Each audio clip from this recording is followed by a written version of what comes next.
All right, we're going to try to get started here in a minute. Good. Good. We're at recording.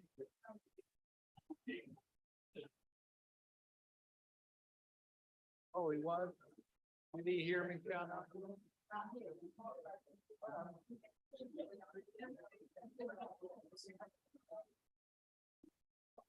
We're good. All right, let me get council members back in their chairs, please, in their places. Sorry.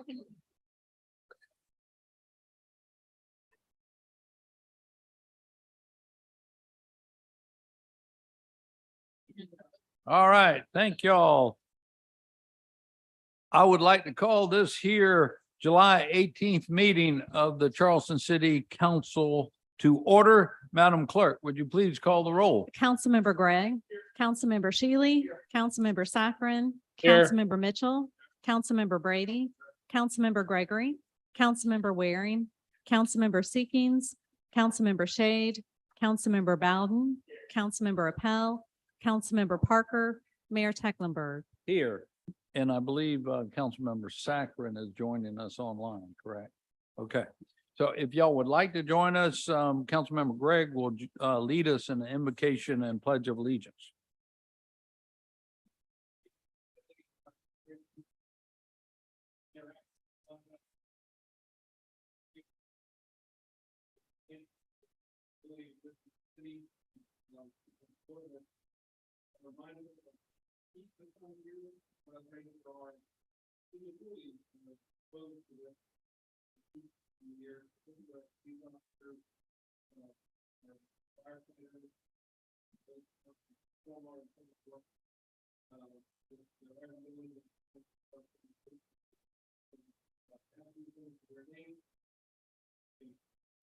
Amen.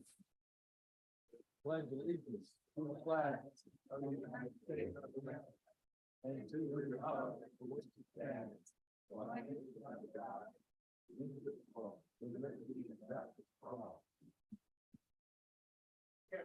Sorry about that. Our flag got put on the opposite side. We'll have to move that back over. So we just have two presentations to make this evening.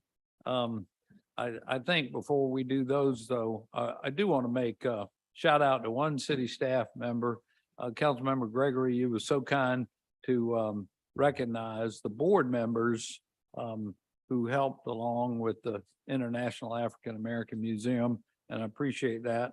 And there's so many staff members at the city of Charleston that have been involved over the many years to make that building and museum possible, of course, starting with Mayor Riley. But I don't think any of our staff members would feel slighted if I just shout out to Edmund Most. He was our project manager, and Edmund, take another bow. This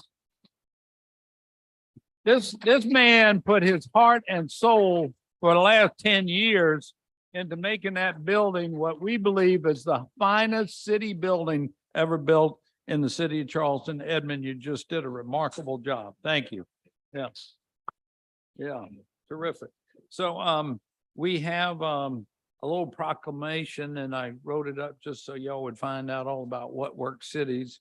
Is Tracy McKee and Shannon Slade here? Where are y'all? Please come forward and come up here.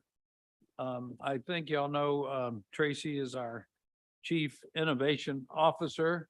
And is Shannon with us? Oh, there she is. Okay. So council, have y'all had the opportunity to meet Shannon Slade?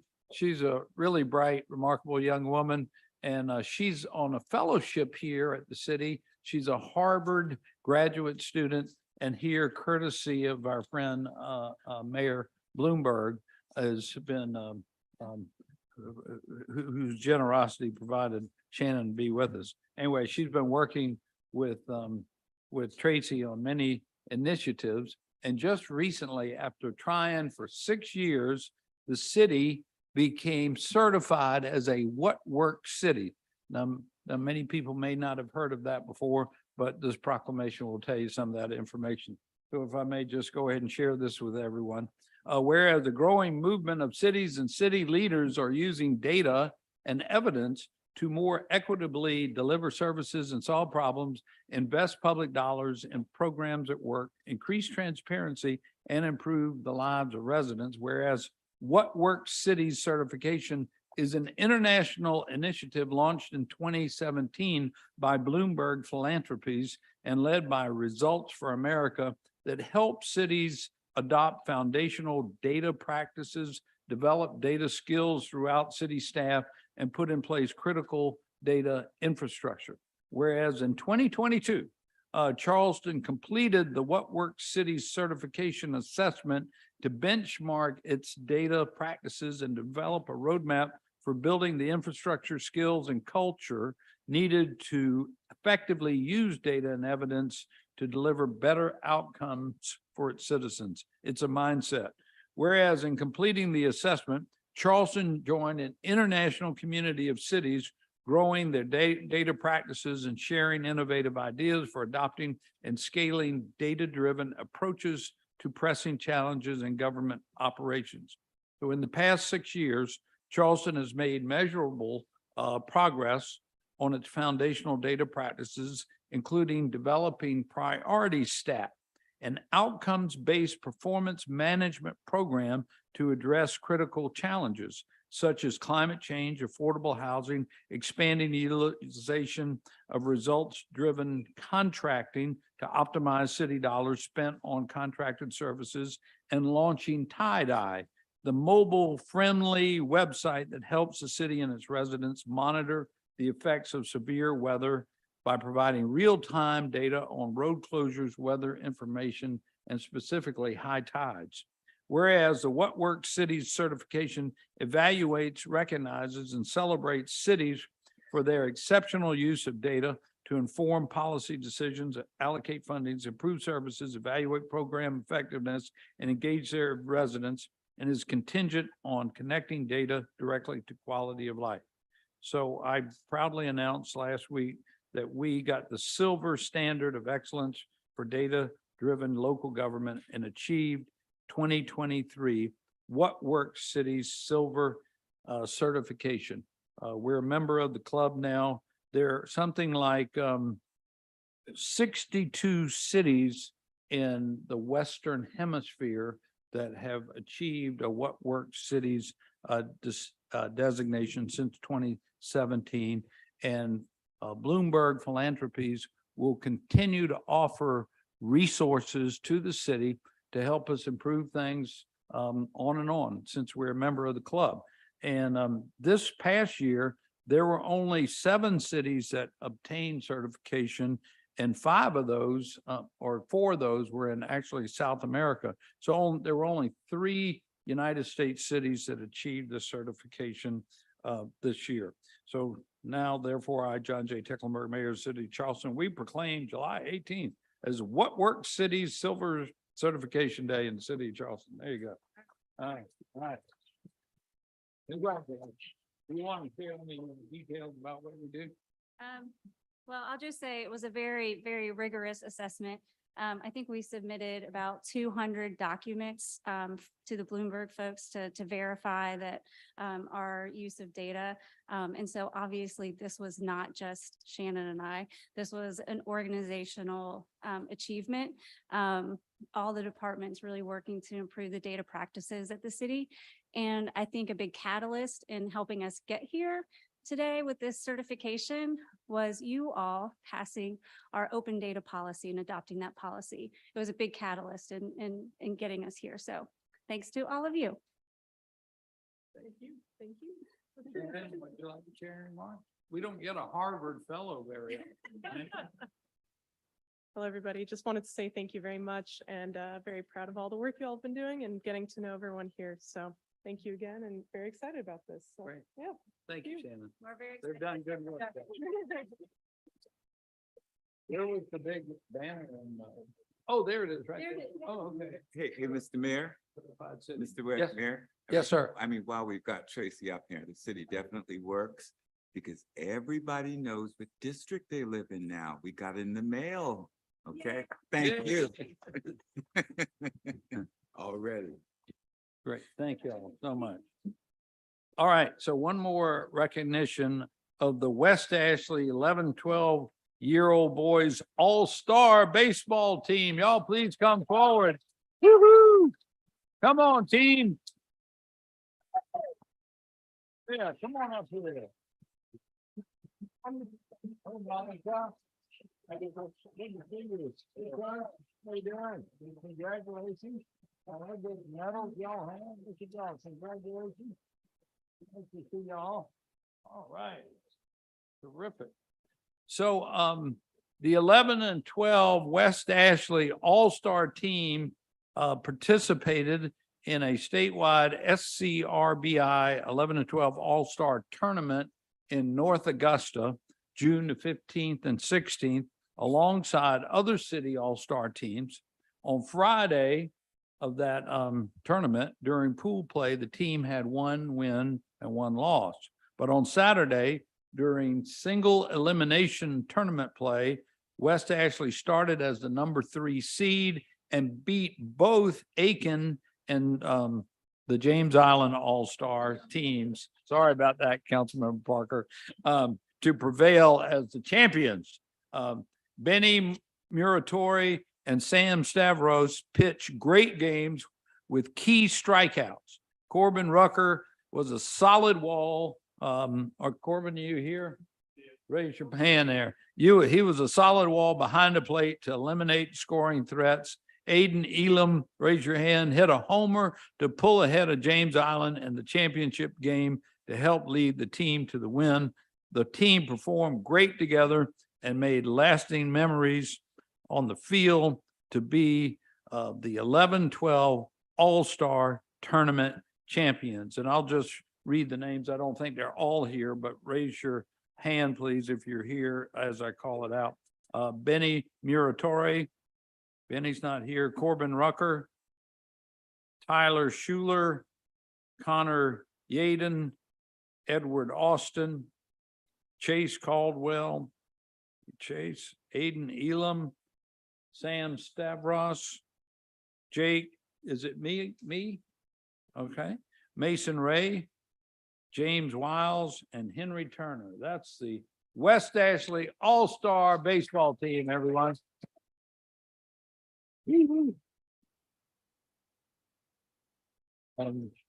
They were led by coaches Demi Gardner, Ryan Yade, Marty Ray, Eric Me, and Chip Schuler. And Coach, would any of you or any designated player like to make any remarks? Sure. Yeah, please come forward. I'm Jimmy Gardner. The only reason why we won Monica, well, first we want to thank Monica because she's the person that puts all this stuff together. She forced me to coach, so I had to do it. The pitchers, the players, they listened very well. The coaching staff that we had Marty, Ryan, and who was the other? Eric and Chip. So we collectively work hard to get these kids in shape to go up to play bigger kids. They're all bigger, like a lot bigger. And so, but they did well. They played hard. They practiced hard, and we came home with the championship. So thank you. Yeah. All right. Well, if my man gets down in the middle and we'll get a picture together, y'all tighten up a little bit. So, there we go. They lean over that way. So we get away from, man. I'll tell you what, why don't you come right in front of me?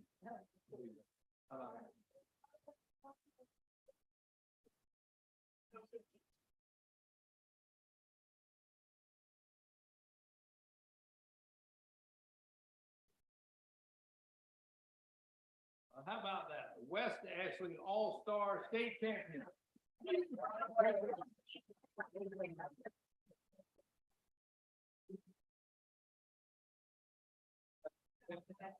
I just want to go. Yeah, good job. Way to bring it home. So now Councilmember Seekings has kind of special request. Councilmember. Thank you, Mr. Mayor. As you know, you were there earlier today at the TNT meeting. We had a presentation by the South Carolina Department of Transportation on a matter of great interest to many people around the city. They graciously agreed to stick around here following the TNT meeting to give a similar presentation. And I thought if there's no objection from council, now would be a great time to do it. They've got to get back to Columbia. We're gonna have a long meeting. There's lots of people in this room who are interested in what they have to say. So if council will allow, it was not a long presentation. This might be a good time to do it so we can hear from them. Then we can take it back up again through Mr. Somerville and our committee at TNT. So if we can do that procedurally, I would ask the indulgence of council to do so. Is there any objection?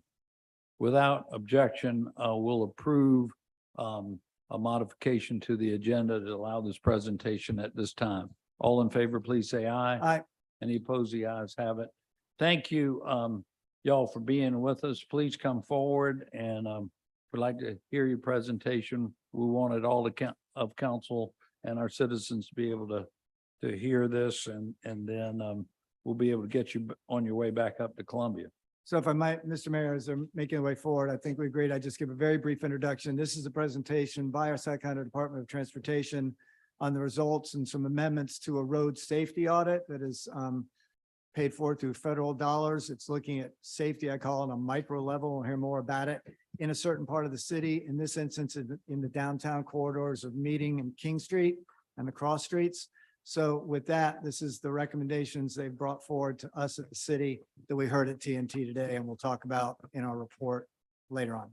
Thank you. So with that, Thank you, Councilman Have it. Seeking. Please introduce yourself for the record.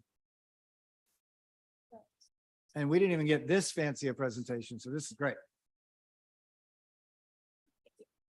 Thank you. My name is Kaylin Metz. I work with the South Carolina Department of Transportation and I work in our traffic safety office. The 4 projects that you see up on the screen were identified through our highway safety or a federal program, the Highway Safety Improvement Program, which uses a data-driven approach to identify high crash locations and implement engineering solutions to mitigate those crash locations. So Meeting, King, Calhoun, and St. Philip were among the top ranked in that listing for crashes. Meeting, King, and St. Philip all begin at Line Street. St. Philip ends at George, and Meeting and King end at Broad. And then Calhoun begins just after Gadsden and goes to US 52. Again, number 2, number 3, number 4, number 6, regards to the crash ranking. So very high up on our list, definitely something that needs improvement. So when the project was identified in 2018, that top data from 2013 to 2021, it was a total of 2,556 crashes, with 91 of those being pedestrian and 91 of those being bicycle for those corridors along those project limits. The updated crash data was ran recently, and you can see that that total has increased to 3,186, with 152 of those being pedestrian and 94 being bicycle. So the project scope includes those engineering solutions to reduce the number of those pedestrian and bicycle crashes. The leading pedestrian intervals, those are the countdowns, or sorry, those are the all red phases where the pedestrian can get out in front of a turning vehicle. And that way they're a little bit more visible when you're turning in that vehicle for that blind spot. The pedestrian countdown signal heads, which is pictured there, and then new pavement markings throughout the corridors. Some of the larger items to help reduce those crashes, we're proposing all pedestrian phases, scramble phases, or barn dances, you may hear those called, at several locations throughout the project limits. And they look similar to that. You've got the high visibility crosswalks, the ladder style etching, and then where pedestrians can actually go through diagonal at those intersections. High visibility crosswalks will be added to all side streets along the corridors. Rectangular rapid flashing beacons, there are some currently in the downtown area. We will be proposing to include more throughout the project limits. Bike facilities on St. Philip Street. So from Line to Calhoun will be a bicycle boulevard, and then from Calhoun to George will be a two-way cycle track. ADA ramps, that's improving some that are, do not meet current regulations and then adding some in places that need them. And then a road diet along Lower King Street, that goes from Calhoun Street to Broad Street. And that is it. Yes, sir. So Councilmember Gregory.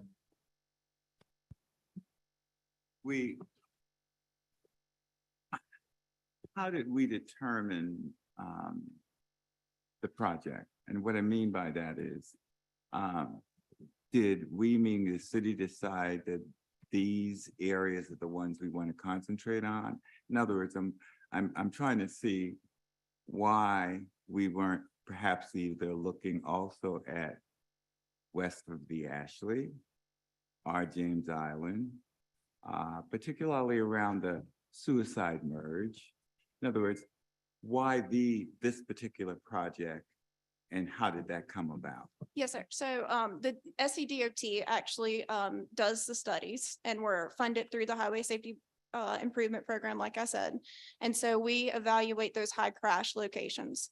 So this was for bicycle and pedestrian, and we look at those corridors that have the highest crash rates for those two users. And then we identified a list of projects based on those. And so these are the highs in the city then? Yes, sir. Okay. Number two, Yeah. absolutely. Mm. Number two, ranked number two, number three, number four, and number six within the state of South Across the Carolina. state. That's correct. Thank you. Yes, sir. Any other questions from council? Thank you all. Councilmember Bowden. When you're looking at this, do you look at just collisions or the severity of the collisions? We look at all of that, predominantly fatal and serious injury.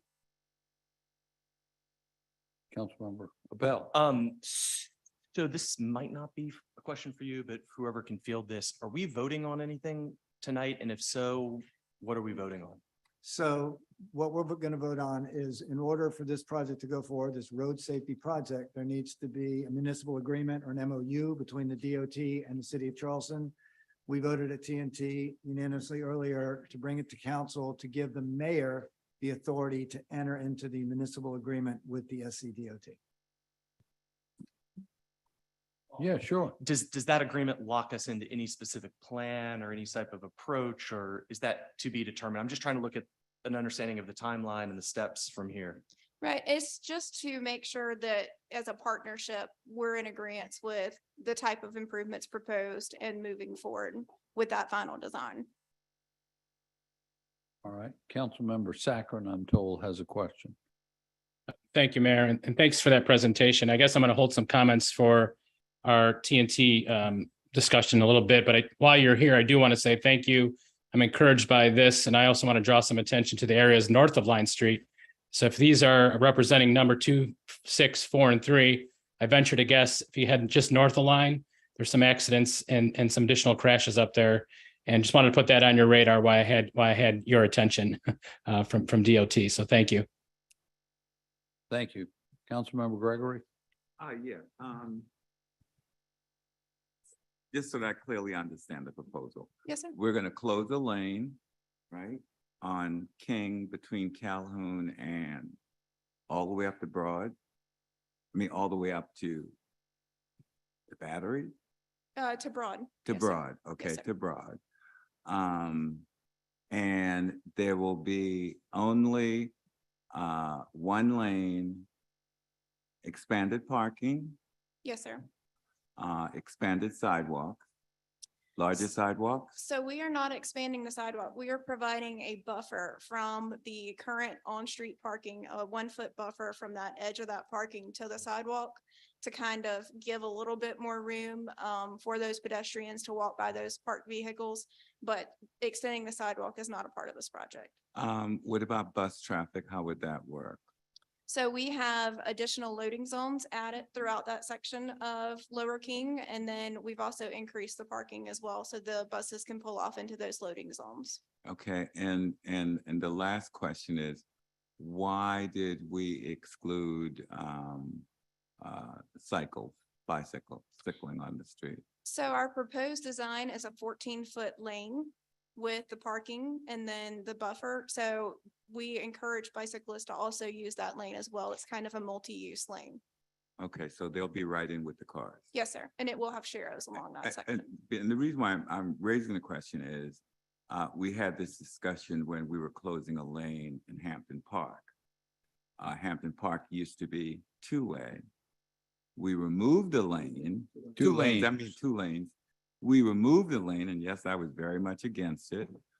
We removed the lane, but what we did when we removed the lane, we put a buffer.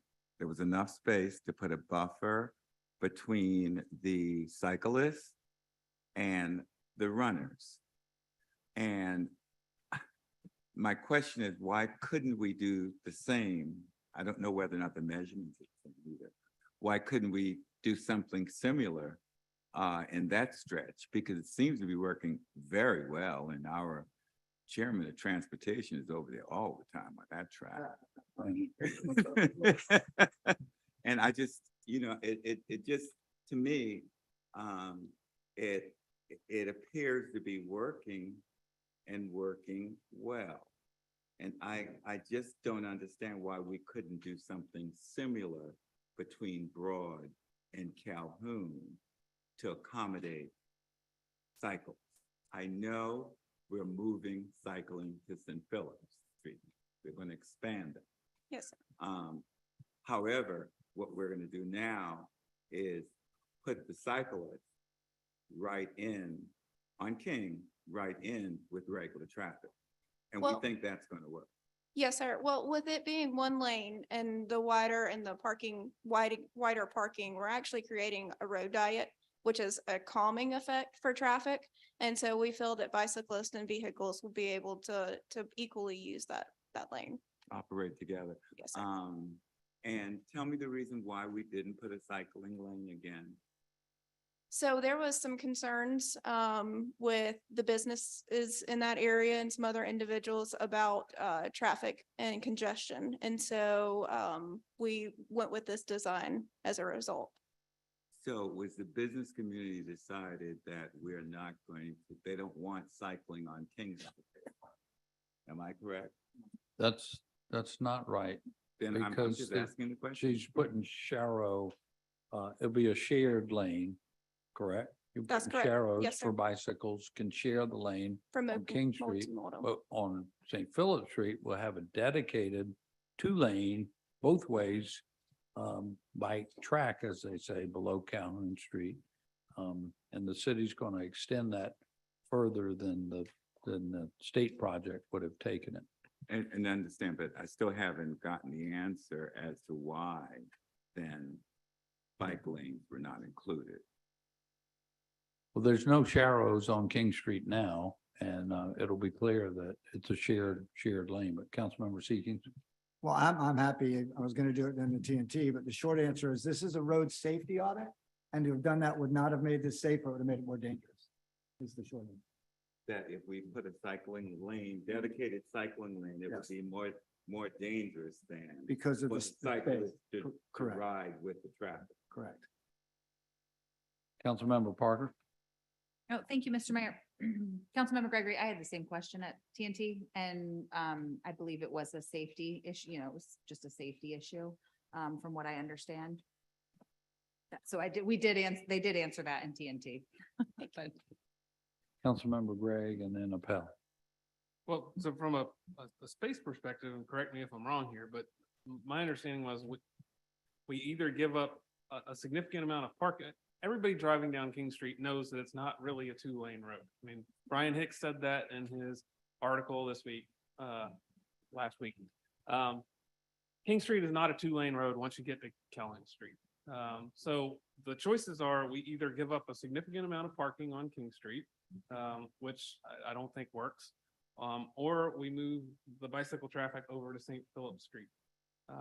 We can't, we're already constrained on parking enough as is on King Street. So those were the options, right? I mean, there's no way to expand the road.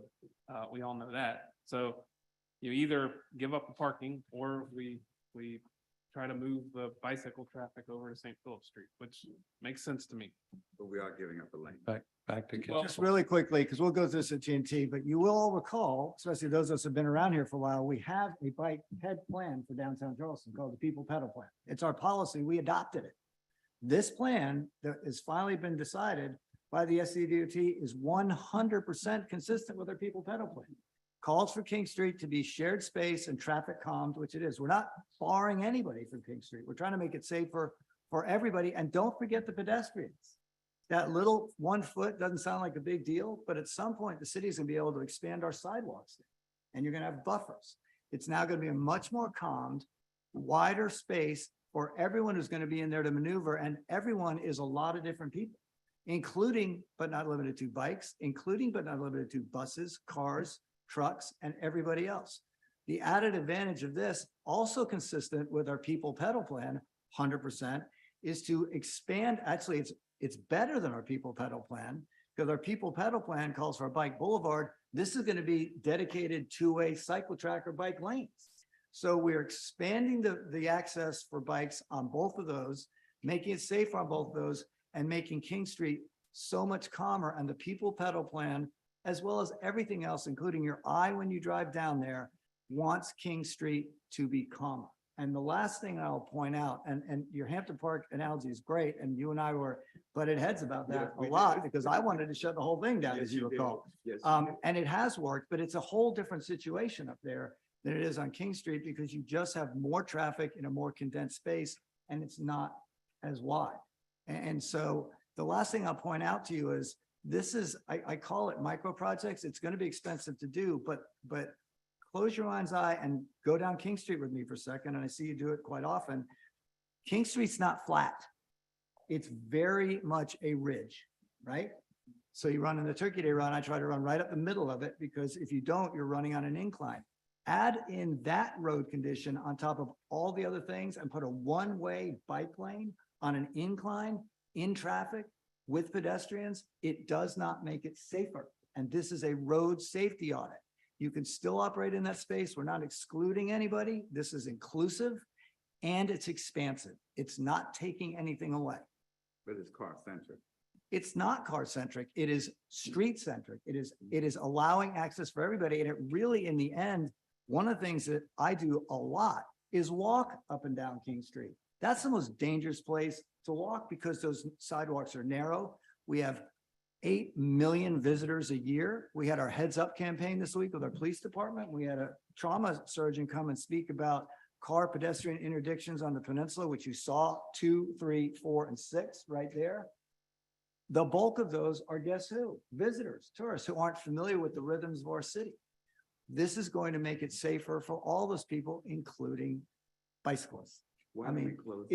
if this wasn't safer and better, it would be presented to us and it wouldn't get the support it does, including, but not limited to, but someone like me.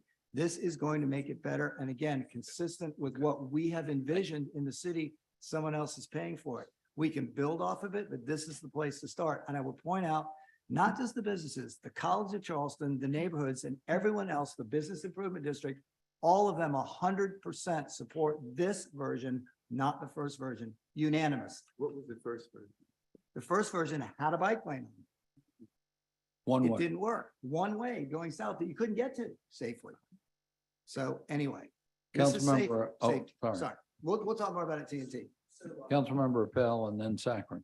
Thank you, Mr. Mayor. And I mean, it seems like there's been a lot of work and thought that's gone into this. The issue that I'm having is I'm learning about it today in real time. And I just think, as we've seen with some other very important projects that we've talked about here locally, transparency, review, opportunity to answer questions, understand how this all works is, so I'm not attacking this plan, because I think you've made a lot of good points. And I think representative from DOT has as well. I just think that given something as important as King Street to Charleston and the central role it plays for all of us, I mean, it's the core of the city of Charleston. You know, I just think we owe it to ourselves to make sure we're all on the same page. We have all the concerns addressed, not from just council, but from the public as well. And the other thing I would just say, and again, I'm by no means a traffic engineer whatsoever, but I've always heard, and I've sat through a lot of meetings with traffic engineers presenting. When you talk about calming, typically I've always understood that to mean you're narrowing the roadways as opposed to expanding the width. The width sort of facilitates more, you know, that's like what you do in 526. You're expanding capacity from a width perspective to help move traffic. If you're trying to calm traffic, it seems to me that you do kind of want to get, to use a bad football analogy, in the bunch formation a little bit to sort of make sure everybody kind of slows down, just given the terrain you're dealing with. So that's an example of the kind of question I think that we could address and look into a little bit more closely, you know, if we have some more time to kind of put our eyes on this and make sure we're all on the same page. Thanks. Thank you. Councilmember Sacre. Thank you, Mayor. I didn't realize we were going to go have a discussion. Else I would have asked these earlier. Just to echo Councilman Appel, I received a bunch of emails on this particular issue, Councilman Zeekings, and I really couldn't answer many of the questions. So if possible, as we move forward, it sounds like it came out of TNT unanimous. If we're going to increase it to 14 feet, which I really need to truly understand how that's going to come, but I'm all ears. Is it possible to have a public meeting scheduled at some point so folks that don't necessarily live in that part of town, that do live downtown, like my constituents, that have raised concerns, that are also downtown residents, they have the ability to provide some input? So I will say SCDOT did have a public information meeting. It was in August of last year. So we have met our requirement for public engagement. However, we're very transparent as a department. And so throughout the entire process of the project development and the final plans, we do answer any questions from the public. Thank you. Mayor. Councilmember Mitchell next. He hadn't been recognized yet. No, I'm not gonna say I'm for or against the plan, but even when you cross Calhoun Street on King Street, and even when trucks are unloading and loading, it's gonna be backed up there.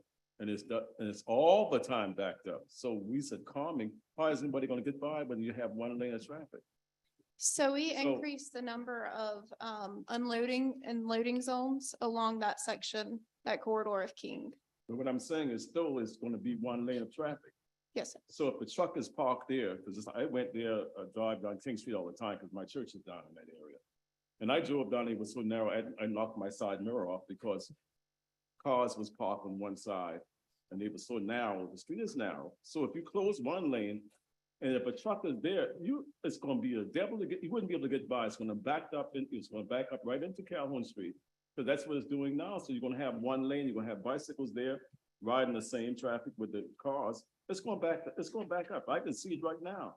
So I don't have a problem, but I got to really visualize this some more, and I have to really search more on this before I could even say yes or no or support it, because I just don't see it. I just don't see it the way I'm driving down. I was driving down there for the past, 70-something years down in that area. So I just don't see it closing that one lane. And I know you might need to close the common traffic, but they do a lot of delivery on King Street, even on Sundays. They do it on Sundays. Even the sanitation truck goes down there. You're not going to get by. And they have it, the business. So I don't know what they're going to do. I just don't see it yet. I'm trying to visualize it, but I just don't see it once I cross Calhoun Street on King. I appreciate that comment. I'm looking over at Mr. Somerville over here. He's going to have his ticket book ready to write some tickets, because we're going to have to enforce the loading zones when we do this, y'all. That's all there is to it. Councilmember Gray. Thank you, Mr. Mayor. Yep, so if you look at your revised sheet, this shows from Calhoun Street to Liberty Street, there's dedicated parking along the entire King Street. So instead of the two lanes where you get your mirrors knocked off, we have a dedicated parking along that whole section of King Street. So if you have a delivery truck, they can hopefully pull off to the side and unload. Well- Makes sense to me. That parking area includes loading zones That's from, correct. from time to time. Right. It's not all parking spaces. It's But combination. there's plenty of room for delivery trucks Yeah. and folks to park. They're gonna have to pull over or get a ticket. Because they'll be blocking traffic. You're right. Yes, sir. Councilmember Gregory. Yeah, this is the last point. Didn't we just recently do something with regard to the parking requirement for businesses on King Street? In terms of the number of spaces they need for the employees, and I think we took that out, okay? So my question is, who is this parking for?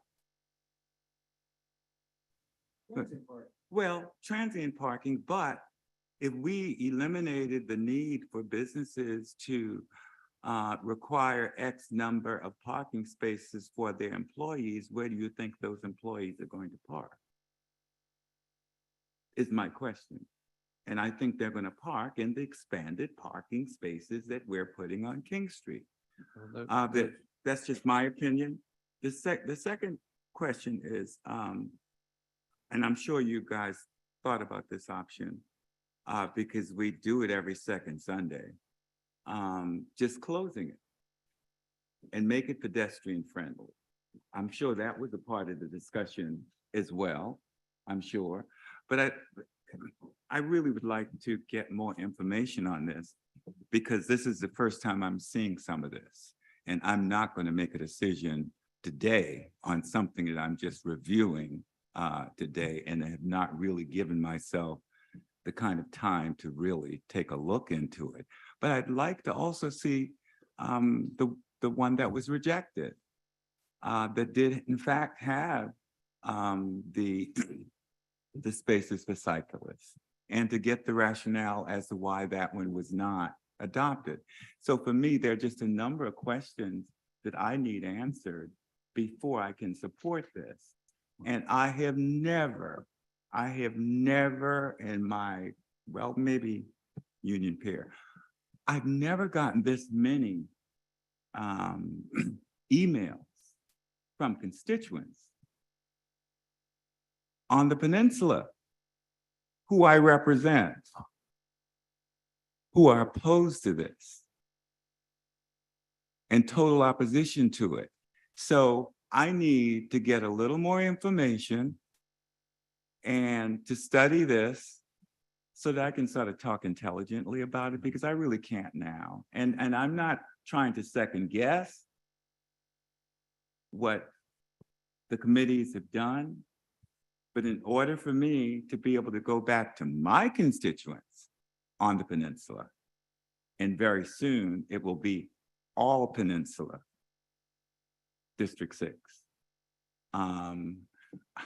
I need a little more information and a little more study in order for me to support this. All right. Does So- anybody have any more questions for SCDOT so they can head on back to Columbia? Councilmember Waring? I don't have any. more Okay, questions. because we are going to take this up when we get to the TNT committee report. So this is the information. This was so they could get their presentation, share any information. Y'all have any questions? We just didn't want to hold them up till whatever hours we run on till. Yeah. Any other questions for SCDOT? Anyone? So thank you so much for being with us this evening and all the work you've been doing, and drive safely back to Columbia. Yes, ma'am. Thank you, Ms. Mattis. All right.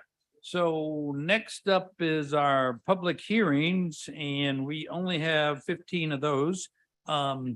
2 of them are being deferred. Number 1 was deferred by the applicant, and number 3, there's also been a request for deferral on number 3. But we're going to go ahead and hear all of them. So if you came here for 1 and 3, you're welcome to speak on those matters.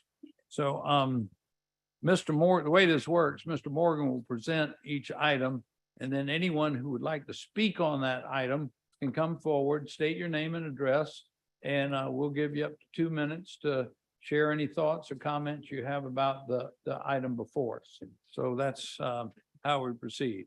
Mr. Morgan, you want to take it away with item 1, even though This item we will not be taking action on tonight, but we want to hear anyone's comments who came to address it.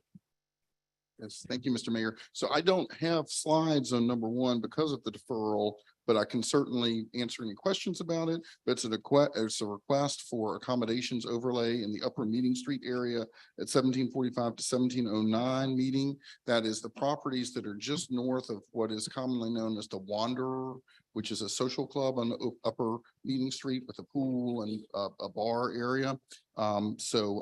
They have requested deferral. It was reviewed by Planning Commission last month, and the Planning Commission did recommend disapproval on that. All right, would anyone like to address 1745, 1709 Meeting Street Road? Yes, sir. Anthony G. Bryant, President, Bryant Group, Inc., Community Public Policy and Land Use Consultants. We actually live in that area. So my whole community neighborhood have been unaware of so many zonings in the area. I mean, many of senior citizens know very little about what's going on in that area at all. Okay, so I'm here for that reason. Secondly, I'm here too because someone asked me about public safety and zoning. How does public safety and zoning work together? This is a general growth question. Well, 80% of our budget goes to public safety. 80% of our budgets go to public, so the rest of the money goes to whatever, right? So maybe 30% goes to the overall budget, like maybe 60% to this public safety. So that means that if someone in my community has an issue in terms of public safety, they can't come here and they can't go to the public safety committee meeting because their committee meetings does not provide for discussion about property. And in terms of those who are landless in the community, not those who have land. So that's what I'm here for. I want to talk about this in 1 to 15. I got to get out here and go to county council meeting. But the bottom line for this body is this. Under the notice process, we came here at 5 o'clock. We're here at almost 7. When are you going to respect the notice process? The notice is 5 o'clock. 5 o'clock, let me get out of here at 6 o'clock and go home. There's no way we can continue to have meetings like this. We're talking about a SUDOT item right now. It's almost 7 o'clock. So we got to be about this business of notice, procedure, effective date, just a review. You're promised that. To file your complaints against this city or any city regarding just review. This has been totally an atrocity the past couple of years, coming out of meetings at 8 and 9 and 10 o'clock at night. I got to go to a meeting. Thank you, sir. Anyone else would like to address 1745 Meeting Street? Thank you. It's deferred, so no action on that tonight. Number 2. Okay, this is a property on Maybank Highway at 1739 Hollydale, which is a street that runs right off of Maybank to the north. It is adjacent to the Live Oak Square development. That's what shows in purple here. That is a retail, commercial, office, and also residential development along the middle of Maybank Highway area on Johns Island. And the request is to rezone. There's a portion of the property that is currently SR1 to the rear and to rezone that to our business park designation. And this is in line with a request next door, which is number 3, which is working to get in sequence with this one, that also includes business park in the same area to the rear on the right, and then general business towards the front. Just to give you some background on this, this is in our city center area from our comprehensive plan. Both of these properties are, as is Live Oak Square. The comp plan, of course, the description of the districts going from SR1, single family residential, to the business park, which allows office warehouse type uses, contractors' offices, things like that. They have to have good buffering.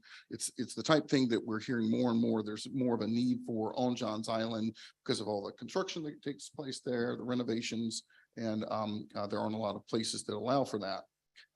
This is an aerial photo of the property, and then other aerials. And this is it from the end of Hollydale, which is a cul-de-sac at present. And these streets will be connected together with the streets that have already been built in the Live Oak Square area to be part of our Maybank grid system. Planning Commission did review this at their last meeting and recommended 6-0 in favor of this request. All right. Would anyone like to be heard on 1739 Hollydale Court on Johns Island? Yes, sir. Good evening, Mayor. My name is Tim Cook. I'm the civil engineer on the project and I represent the owner. And we're very excited about the project. It's basically a improvement to the existing Maybank Landing project and the acquisition of an adjacent parcel to further develop the property for commercial uses, the business park zoning also, and to improve the connectivity with the adjacent parcel to help traffic congestion on Maybank. I'm happy to answer any questions. All right, thank you, sir.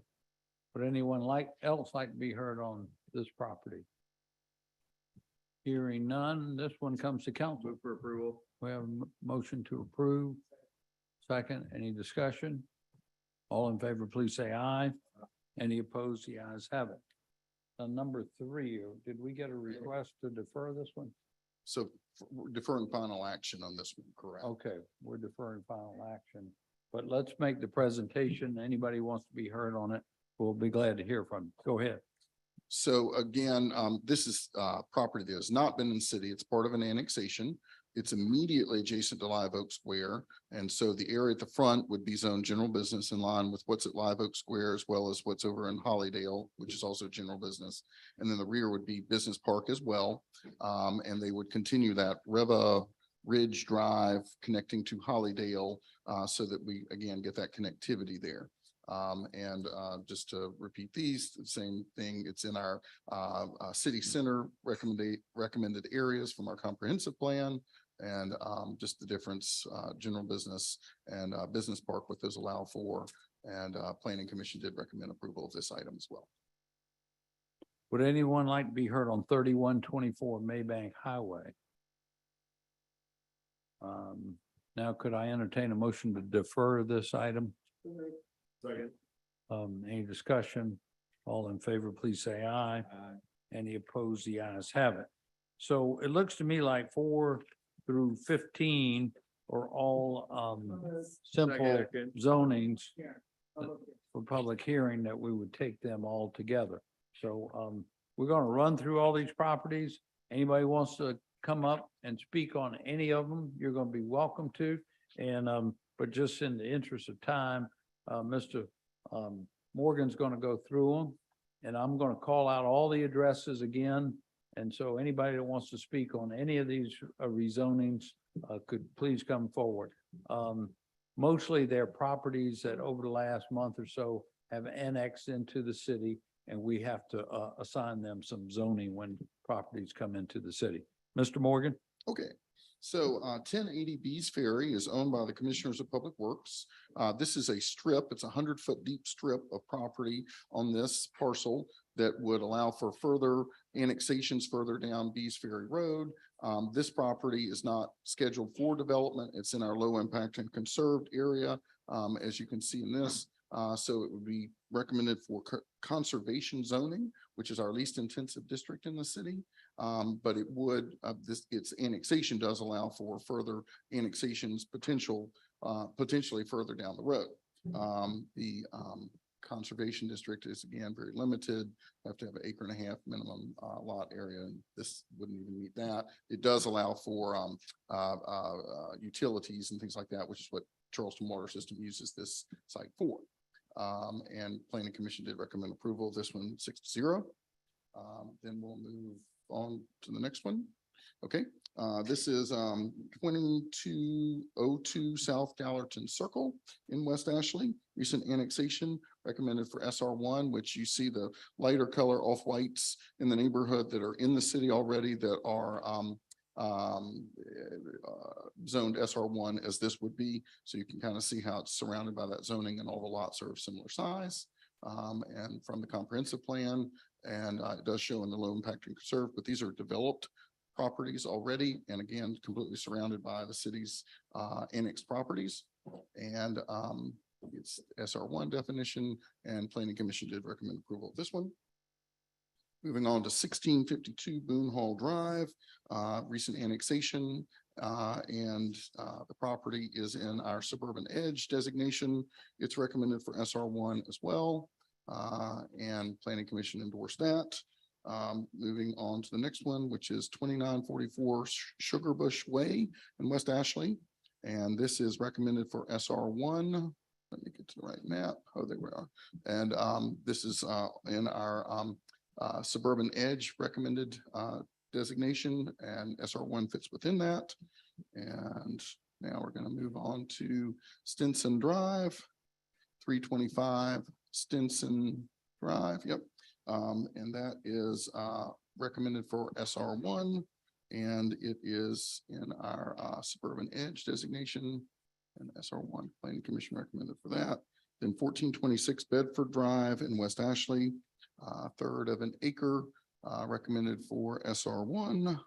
And here it is in suburban edge, and it is SR1 Planning Commission recommended for that. Then we move to 1866 Ashley Hall Road. This is recommended for SR1 as well. And there you see it's in suburban edge and SR1, and Planning Commission recommended that. Then we've got 1875 St. Julian Drive in West Ashley, recommended for SR1. Here it is in suburban edge. Here it is in SR1. Planning Commission recommended for that. 1532 Jones Street in West Ashley. This is recommended for the SR2, which is a little bit different from SR1. And some of these areas in the surrounding neighborhood do go to SR2 based on lot size. It's in our suburban designation, which SR2 fits within. And it shows here SR1, but actually the request is for SR2. It's an error on that slide. And then we have our next one, which is 1349 Ashley River Road. This is an existing commercial structure, and this would come in the city with limited business designation. It's an old house that has been converted to office space. It was commercially designated under Charleston County. It's in our neighborhood edge designation in our comprehensive plan, so the LB is in line with that. And this would be limited business that would allow for the office use on the property. Planning Commission to recommend for that. And then we've got 3338 Maybank Highway, which would also come in as limited business. And it's immediately adjacent to, just for locational sake, this is the not the Kickin' Chicken, the Tattooed Moose, which is to the right of it. And these folks are planning a restaurant on their site as well. 3338 LB, it's in our neighborhood edge designation, and Planning Commission did recommend for that. And then finally, 711 Blitch Ridge, which would come in as SR1. It was recommended, it's in our suburban area, recommended area, and recommended for SR1. And Planning Commission did recommend for that as well.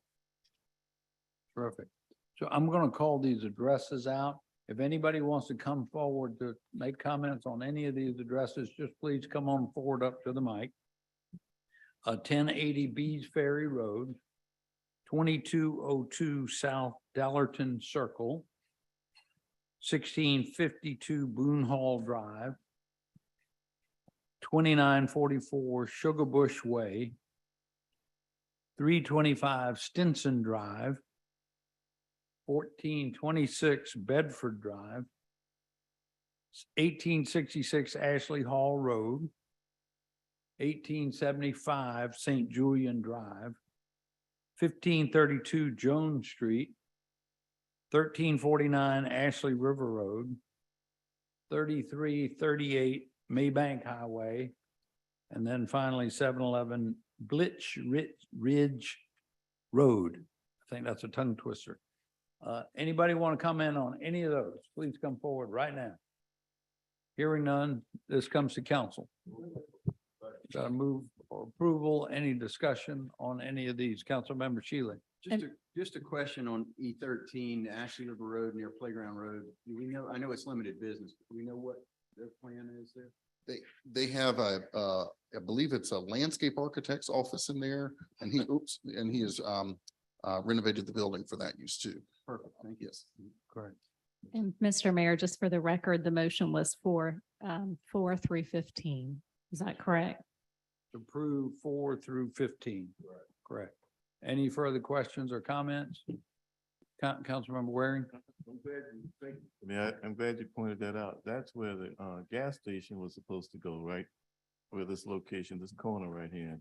That's right. It's gonna go now where the Wells Fargo is, which is much more appropriate location than being right next to the playground. So good work. I couldn't agree more. Good corn. Any other questions, comments? All in favor, please say aye. Any opposed? The ayes have it. Next is approval of our city council minutes for May 23rd. We got a motion to approve and a second. Any additions, deletions, corrections? Hearing none, all in favor, please say aye. Any opposed? The ayes have it. Next up is our citizens' participation period, and I will turn this over to Madam Clerk, and she'll call y'all's name out. Please come forward, state your name and address. How many folks we got? We have 17. 17. Let's do about a minute and a half each. All right. And I would love to hear your comments. The time is a minute and a half. Katie Zimmerman.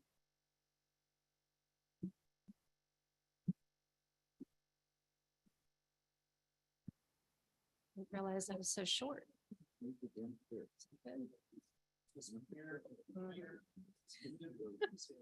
Thank you.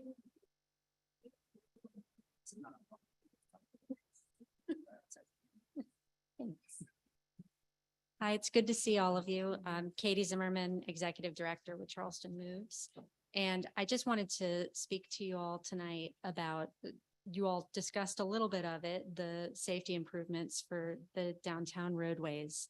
There was a bit of back and forth, so I adjusted my comments to kind of address some of that.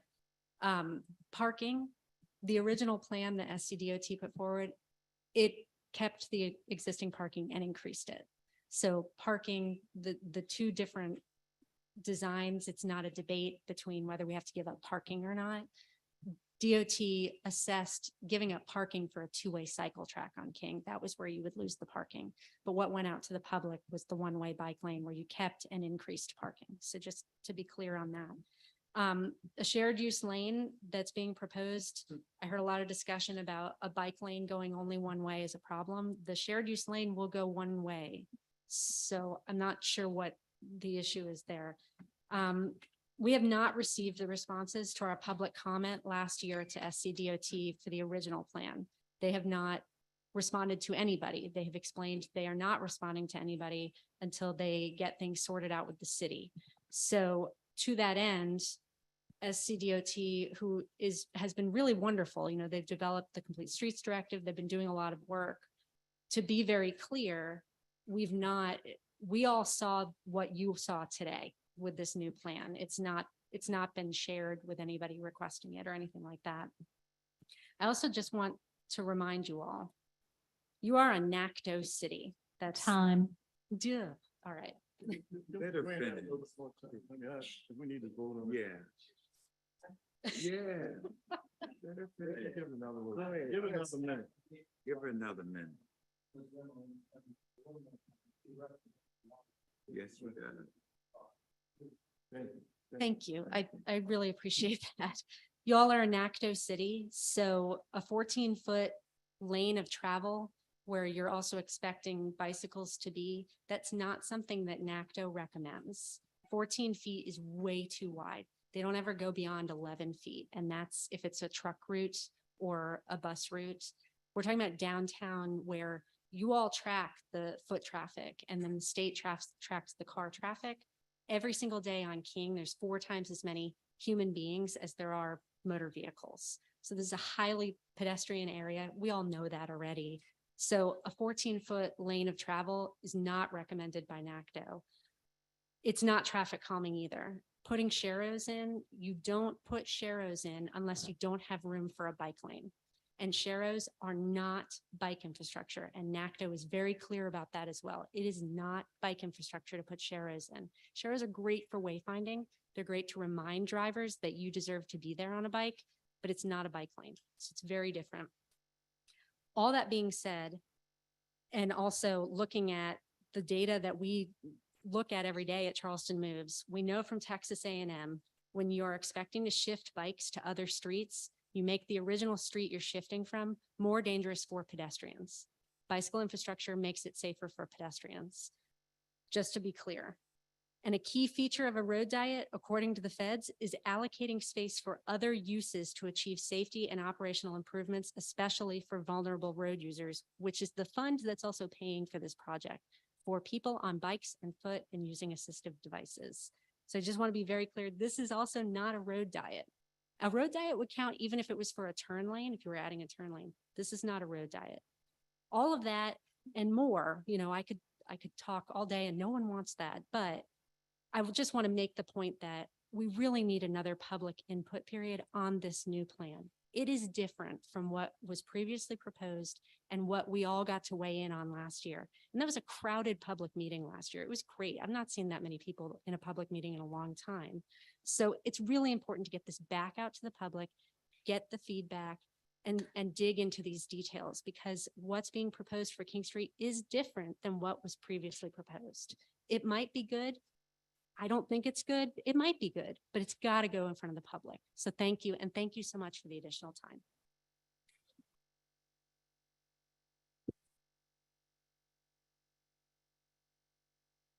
Mohammed Idris.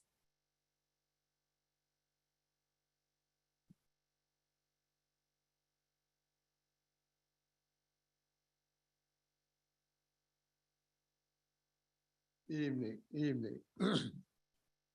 After doing this about 30 years, you get kind of tired, Mayor, councilmen, ladies and gentlemen, this is the month of July. And when the founding father signed it, the independence, and chose this month for us to celebrate our freedom from the British. They were saying somebody lied. That's why they chose the month of July. Now, when you look at what have happened recently, opening up the African American Museum on contaminated land, somebody lied again. Mayor Rowley did not come up with that idea. That idea came from me. Now the location came from him, but not the idea. And it came at 60 America Street. So we have had lies going on for years. We're concerned of the history of the African American. And putting our art center or culture center on contaminated land where we move people out is a great tragedy. And we are working hard to expose all the liars. Thank you. Ethan Smalls.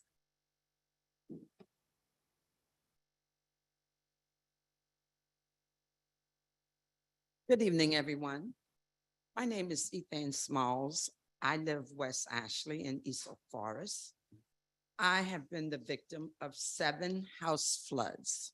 Currently, you're working on the drain on playground that will help West Oak Forest and Sherwood Forest, and we appreciate that very much. Unfortunately, it will not help East Oak Forest. So I'm asking today that city councilmen allocate funds to continue the work to help with the drainage problem that will help East Oak Forest. The work is already going on Playground Road, and it would be so good if you all would just continue to work to help with East Oak Forest. I would like to, we have 3 houses in our neighborhood that already have been demolished because of multi-floods. I said earlier, my house had 7 floods.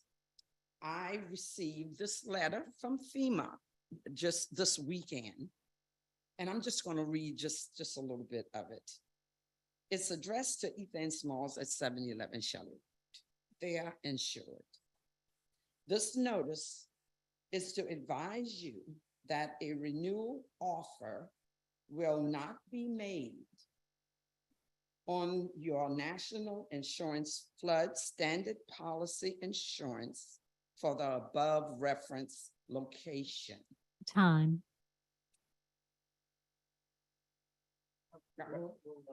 Okay, I'm just gonna finish this. Due to being a severe recipient of loss. And now we I had the flood insurance, they are not going to renew. I had 7 house flood. Work is going on in that area now, so I really would appreciate if you all think about the residents in East Oak Forest and just continue working on the drainage issue in that area. Thank you very much. Belvin Olazov.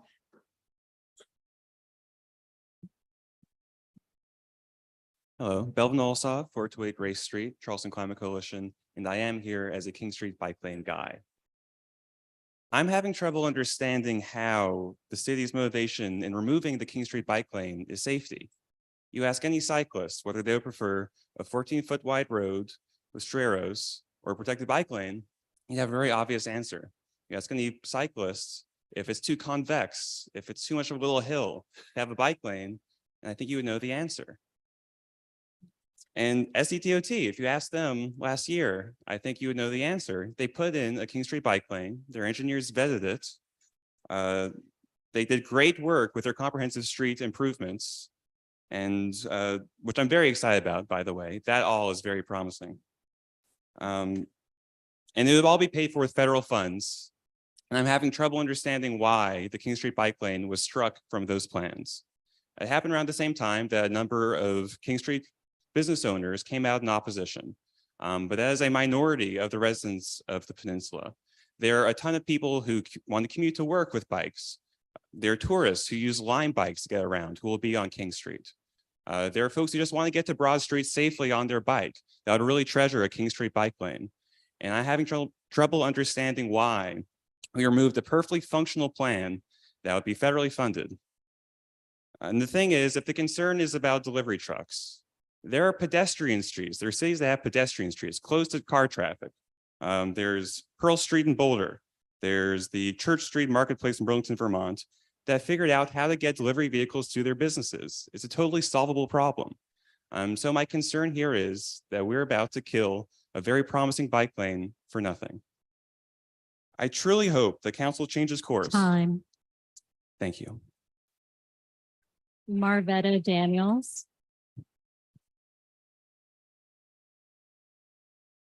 Hey, y'all, I'm glad to have a show of hands for everybody that supports somebody's point of view, and we can ask for y'all to raise your hands, but we don't like to have outbursts or even applause for our citizens' participation period.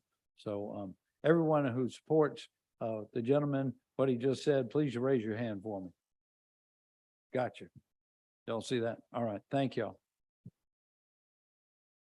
Good evening. My name is Marvetta Daniels and I reside at 502 Meeting Street downtown. Good evening, Mayor Tecklenburg, City Council members, city government officials, and my fellow residents. I stand before you this evening to bring an awareness to challenges of communication and balance within our city governing officials. I reside at Meeting Street and currently there is an ongoing project happening, construction project happening on Meeting Street between the hours of 7 p.m. and 5 o'clock in the morning. So I'm here standing because I've reached out to all of my government official, different entities and organizations for someone to advocate for the neighbors and the businesses of this area. I don't think that anyone sitting in this room tonight could endure what I've been enduring for the past, and my neighbors for the past 7 weeks. We have a huge development going on across the street from my house on Meeting Street that goes from 7 a.m. in the morning to 4 p.m. or later in the evening. Usually they're done by 5. And then I have this construction work going on from 7 p.m. in the evening until 5 o'clock in the morning. I'm a nurse. I work 12-hour shifts. I have to be to work at 7, so my day starts at 5:30 in the morning. I'm pleading now because I've missed days from work because I'm getting no rest. And I think this is unfair. I've been told, I'm sorry, there's nothing that I can do. There's nothing that we can do. I don't believe that. There is always an alternative measure, an alternative means to the same goal. But this is not it, to subject our neighborhood and our community to this type of noise pollution. On top of that, there's been no communication at any level. Time. None. Thank you. Cecilia oops, I'm sorry, Jason Pye.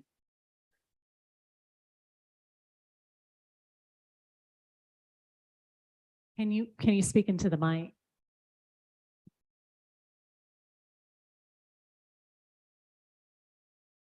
Mine is on the next agenda meetings for number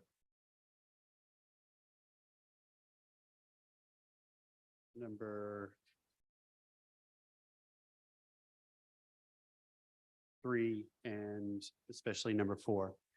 We were here last month with my client who lives at 110 Logan Street. That is in the parking lot of the Fielding Funeral Home. The applicants are here tonight. I did not get notice. There were no signs that were posted. I did not get notice until I received an email at 3 o'clock from Councilman Seeking's assistant, because I had requested a meeting with him. I actually tried to request a meeting with him before the previous meeting, but he wasn't going to be here. These people were supposed to reach out to the neighborhood council of the projects there on Logan Street. I actually have reached out to them. They do not meet during the summertime, so they're not able to speak with them because we weren't either. And they have not spoken with us. And when I spoke to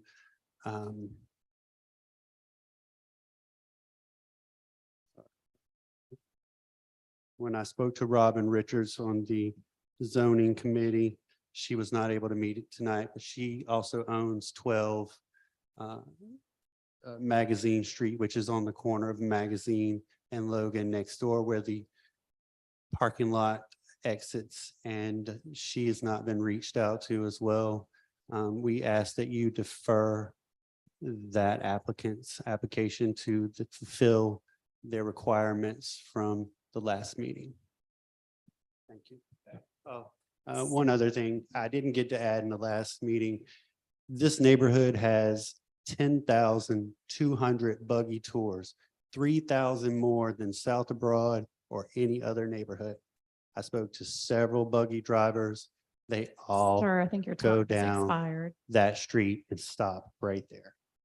Cecilia Spain.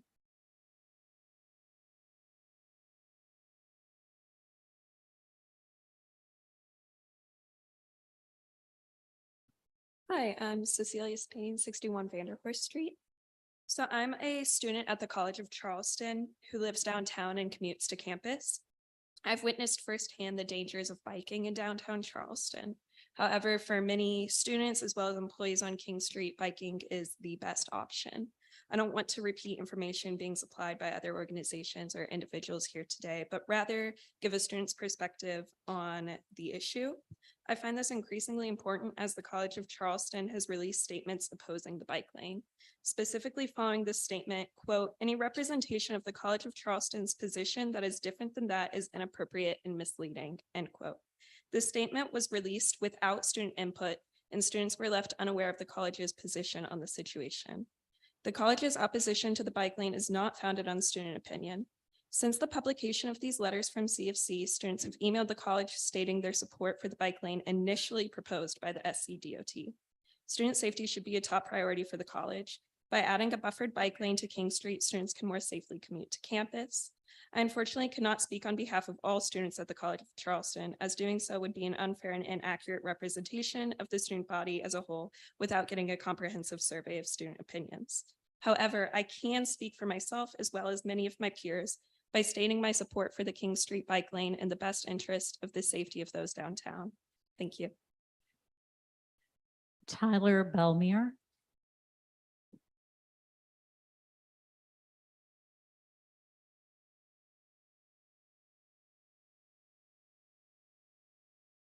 Thank you, everyone. My name is Tyler Belmer. I'm a public school teacher here in the county. I, again, don't want to hammer home any points that have already been made. I think that King Street is the fulcrum of our community, and it is the most pedestrian and cyclist traveled road in our town. By setting the example of having a wide bike lane is just showing that it's not a valued, it is not a valued part of excuse me, it's not valued, and that we are trying to have a car-centric city. I think that just leads to more traffic. It leads to more problems. Thank you. Sylvie Bale.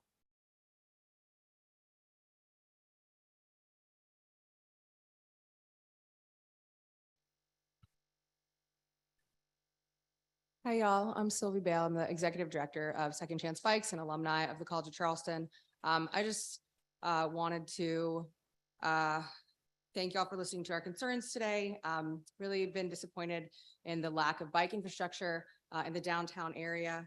I lived downtown for years without a car, and I still bike around here regularly, and I know how scary it can be, even if you're an experienced cyclist. And I also know and see that there's a lot of less experienced cyclists riding around, especially on King Street, residents and tourists. It's critical to create the safest infrastructure possible, and to do this on the streets that people are already using. Streets that are designed for all users, including cyclists, really do bring economic benefits. And I think that Charleston deserves to reap these benefits as well. And we need the best option for them to access King Street businesses. And the reality is that people are going to bike on King with or without a bike lane. So I really hope that we won't continue to put people's lives at risk, but instead prioritize them. Sharrows on King Street, or anywhere for that matter, are not enough to keep folks safe, as folks have already mentioned. And personally, as a cyclist, I can tell you that biking in a protected bike lane feels a lot safer than sharing a lane with a car, regardless of how wide that lane is, or whether or not those sharrows. I think we can see how beloved and popular the multi-use path that's protected over the Ravenel Bridge is. And I really think that if we do the right thing and we put a protected bike lane on King Street, it'll benefit the area. So, thanks. Timmy Finch.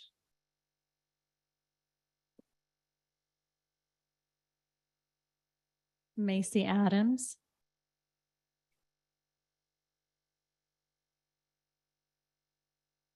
Hi, my name is Macy Adams. I currently live in North Charleston. I'm an alumni of CFC, and I have lived in pretty much every Charleston city neighborhood as a renter and as a biker. Please, I also won't double down on what other people have said, but thank you for considering safety. It's so stinking dangerous to bike around there. I remember as a student and currently as an adult, it's so dangerous. We know people die quite often, unfortunately, in our city from unsafe streets. So thank you for caring about that. Please don't vote on this tonight. Please engage the community more. We obviously have a lot to say, a lot of great ideas. You don't know what you might hear until you ask. And on that, I'd like to reiterate to the city, please, please, please invest more in your comms department. It is great.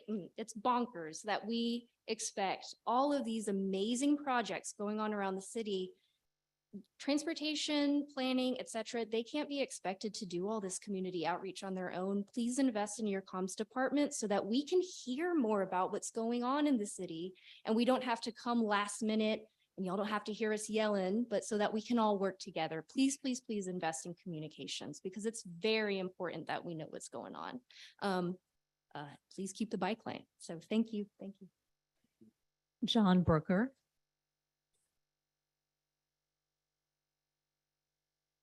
Hey, my name is John Brooker. Thank you for having us, council and mayor. I also want to voice my support for King Street Bike Lane. I live in North Charleston now, but I've biked around downtown and lived in all different areas of Charleston as well.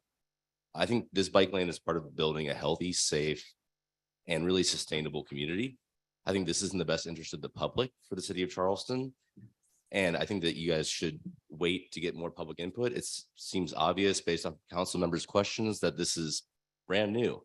And we know it deserves vetting as something as important as what's happening with King Street. I think the vote on this issue would be indicative of whether allegiances lie with the public or special interests. I just want to reiterate the need for public meetings and transparency. Thank you. Christopher McClure.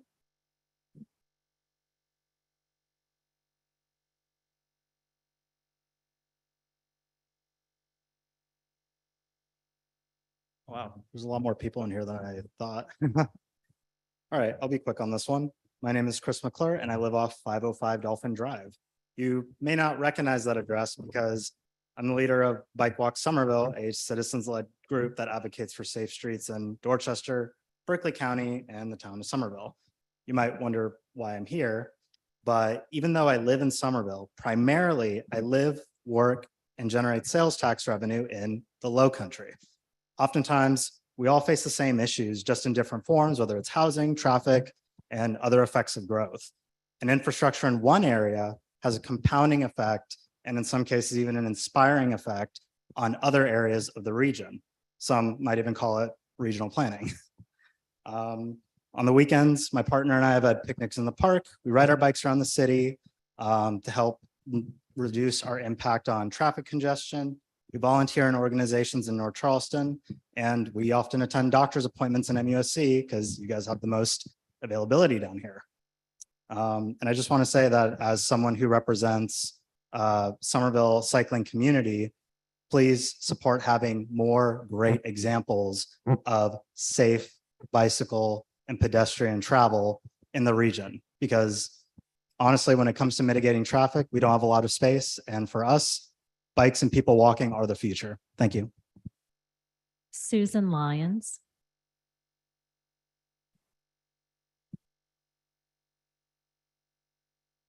On a different subject. I'm Susan Lyons. I live at 7 Gadsden Street downtown, and I chair Groundswell. It's a grassroots group of homeowners who are worried about flooding. I'm also a member of the city's Peninsula Perimeter Protection Advisory Committee. I've been studying flooding here for about 7 years now, and I've worked hard to encourage community engagement. I was gratified last night to hear that the Public Works Department did not recommend putting a referendum about the Army Corps project on the November ballot. The timing is wrong, and I would oppose it. I assure you, most voters simply do not have enough information now to make a judgment about this complicated project. As we speak, the city and the Army Corps are negotiating a design agreement, which will clarify what the project's next steps will look like. This is a pivotal moment in this process. The design agreement and those steps, pre-construction engineering and design, or PED, will provide a wealth of information that will belong to Charleston, whether or not you decide to move into construction. It is an opportunity the city could not otherwise afford. Those of you who do know me know that I was on the fence about this project for a while. But I have listened carefully to the professionals who work at these problems, both here and in other coastal cities. And all the while, the threat of extreme weather has continued to worsen. The details in the design agreement leading to PED Time.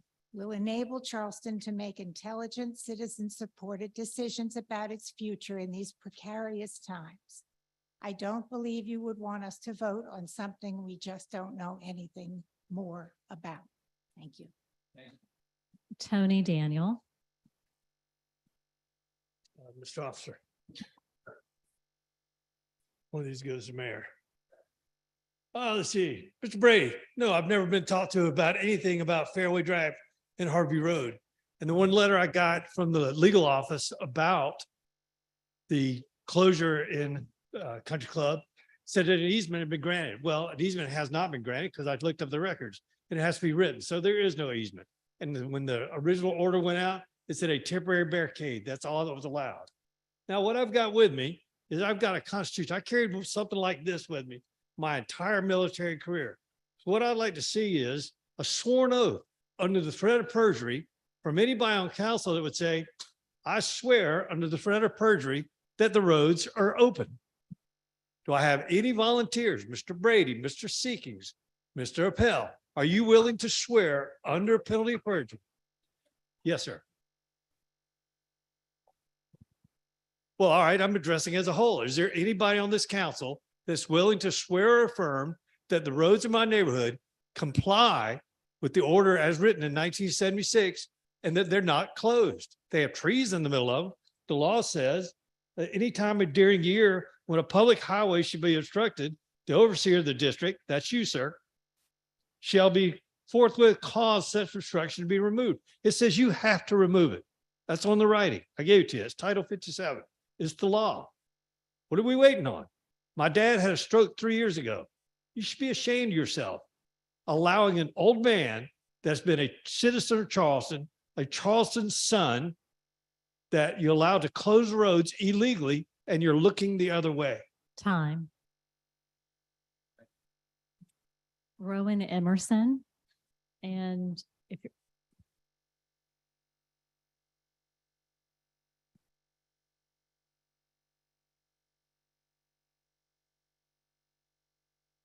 Good evening, council, mayor. My name is Rowan Emerson. I live at 47 Ash. I'm with Charleston Climate Coalition. I want to speak on the proposed King Street bike lane. I've lived downtown for the last 6 years. And for the last 6 years, I have not had a car down here. I've only had a bike. 6 years of close calls, dangerous streets, and some crashes, which is why I'm so disappointed by the lack of transparency with this process. The fact that these alternative plans have been withheld from the public until the very day of the vote is ludicrous. King Street is one of the top 10 most dangerous streets in the state, as you've seen, and you're writing off these bike lanes as an inconvenience.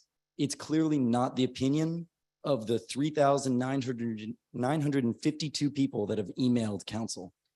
And but it is probably the opinion of the few business owners that have talked to council members. It was mentioned that about the CFC opposition, which I must remind you that the letters were not public. They were actually received with a FOIA request. And furthermore, the chair of the board, Mr. David Hay, is actually the husband of Marina Hay, who is a prominent King Street business owner. It seems like a bit of a conflict of interest to me. I'm so tired of acting out of faith for this system to hope that it will work the way it was designed to. If you are confident that this decision was in the public interest, then there should have been public input instead of it being withheld for fear of public backlash. And until someone can explain to me how a wider lane on King Street will increase safety when in actuality it will encourage motorists to speed, further endangering pedestrians and bicyclists, I will continue to voice my concerns. If you want to continue playing games, then fine, we can play chess. And if there's one thing about chess, it's that you always go for the king. Thank you.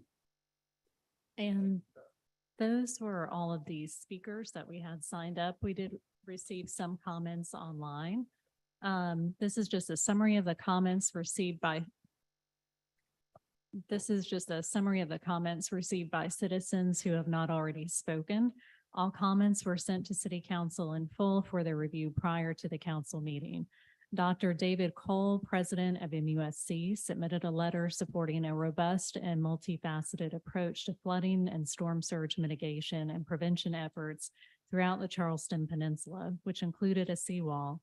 He expressed the challenges the Charleston Medical District faced during flooding events to include impairing their ability to provide health care to patients when streets were impassable and complicated access for their doctors. During these events, MUSC had been forced to shuttle critical care providers in amphibious vehicles and john boats because crucial care depended on it. The Perimeter Protection Project offered a coherent, cost-effective response to mitigate the risks discussed in his letter. Any delay to the project jeopardized MUSC and the Charleston Medical District. Damon Black, a resident of Charleston Village, said the Army Corps PED was an essential step in providing everyone interested with the information needed. to make the best decision in the interests of Charleston. Putting a referendum on the November ballot could block obtaining the information that was in everyone's interest to make a sound decision on a solution. Stephanie Wilson Gentile said she strongly opposed the referendum. Until the pre-construction engineering and design document was created, City Council had no defined design to consider. She had attended an informative presentation on the core project earlier in the year and said this was the information City Council should be promoting to the citizens and not a referendum question that was at best confusing and at worst misleading. Donna Henson said she did not agree with asking voters to cast their vote in November on a seawall referendum. As the owner of a house downtown, the threat of extreme weather had worsened, and she welcomed the details on what the seawall proposal would be during PED. She asked that she and others be given all of the information before being asked to vote. Margaret Peary, a board member of Groundswell, asked that council hold off on any sort of referendum concerning the seawall. Groundswell had been trying for several years to inform residents about flooding on the peninsula, Army Corps projects, and other possible solutions. At this point, a large number of the city residents were uninformed and were not motivated to become informed. She asked that the city give all individuals and organizations that care time to involve and inform all of its citizens. Peter Goodrich asked that the Charleston seawall not be allowed to be voted on in the forthcoming election. The Army Corps plan was not complete. There was no confirmed design or budget, and it was not in any way a budgeted, fully designed project.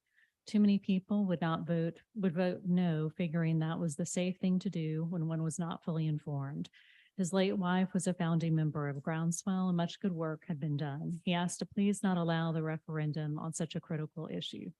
Diane Agapor said she opposed a referendum question on the ballot regarding perimeter protection. The design agreement had not been completed, and that was what would provide the voters with the information they needed to make an informed decision. Jimmy Carter, this is not the Jimmy Carter, said he was a resident of Ashford Plain in West Ashley, and he was concerned about the high density housing in their area. It seemed like many developments were occurring that caused congestion and made life a little more difficult for everyone. He supported affordable housing, but they needed to be careful about how much they were putting into an area because the congestion made it difficult to get around. He asked that council think about placing so much high density housing, especially in the Bees Ferry Highway 61 area. Cheryl Anderson said she objected to the proposed low-income project on Bees Ferry Road. She said too many low-income developments were being built in West Ashley, and it would eventually affect their way of life and their property values. Former Councilwoman Jackson asked to reject the request to add a non-binding seawall vote to the November ballot.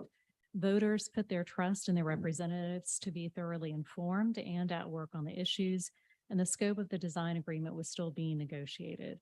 The referendum was not respectful of voters who wanted and deserved fulsome information as the phase 2 process moved forward.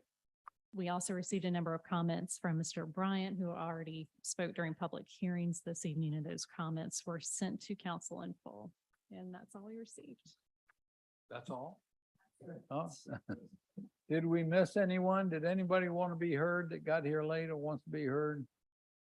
Yes, sir. Yes. Please state your name and address. Timmy Finch, I missed, I had to step out for a little family thing, but I'm back. Yes, sir. And I appreciate the council and the mayor allowing me to slot in but I want to speak on the King Street bike lane. I've lived in Charleston for 28 years, almost all of it downtown. Primary transportation has been a bicycle or pedestrian, just walking around. I have kind of a different relationship to cars and bikes interacting with one another through my own history, but my family doesn't, my kid doesn't. And King Street deserves a bike lane. Saw the scary numbers, what, 2nd, 3rd, 4th, 6th in the state, bad intersections, bad collision zones. Those all happen where cars and bikes are interacting together. Those didn't happen in bike lanes. So there's a way to do this. Let's slow it down, take a good look at it. One option, I don't know if it's been discussed, but I've always thought eliminate a lane. If you need to keep traffic or need to keep parking, move the parking inbound into the center, towards the center of the street. Now you have a protected bike lane. They do it in other cities, DC, Chicago, Philly. Anyway, Thanks so much for your time. Thank you, sir. We got some supporters of that comment right back there. Thank y'all. We appreciate y'all coming tonight and sharing with us your comments and all like that. Appreciate it very much. All right, so next up is our petitions and communications. And first is an appointment of a code enforcement officer, Mr. Michael Better, who's a traffic safety engineer. Can I entertain a Move for motion to approve him? And a second, any discussion? All in favor, please say aye. Any opposed? The ayes have it. Next up, I think we have an update from Ms. Lynn Stokes Murray, who represents us so ably up in Columbia. Lynn, we're glad to have you with us. Why don't you come to the microphone over on this side, if you don't mind? Thank you. Good to see you. So as I think y'all know, Lynn worked for law firm Burr Foreman. Years ago, it was a McNair firm. And represents us in matters before the state legislature and before state government, our advocate in Columbia.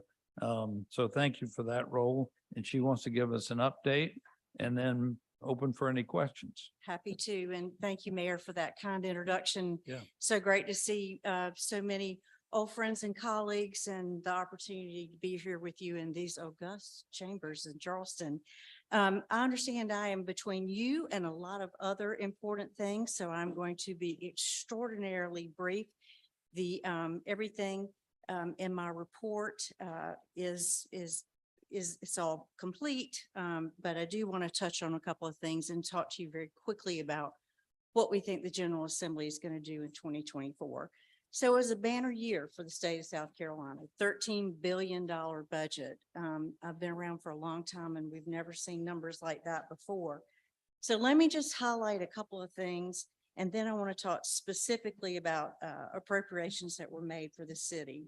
$13.2 million that was added to the local government, the base fund, the local government fund, $20 million for county transportation committees, $40 million for public employees retirement contributions, $121.5 million for insurance for the state health plan, $12 million for the rural county stabilization fund, $2.5 million for tourism productions, 13.5 for destination specific grants, 1.5 to support council of state governments, $25 million for the conservation bank. And then specifically, I want to talk to you a little bit about the $96.2 million that has been appropriated for reduction of individual state income tax from 6.5 to 6.4. Y'all remember this is a plan we implemented last year, and it is a multi-year plan to bring down individual income tax rates. Tons of money for state employees, which is overdue and well-deserved, to the tune of $155 million. We've also provided for money for increase in the premiums for the state health plan and $20 million for the county transportation committee funds. And then let me go to, and I won't be so fast, of what was specifically earmarked for the city of Charleston.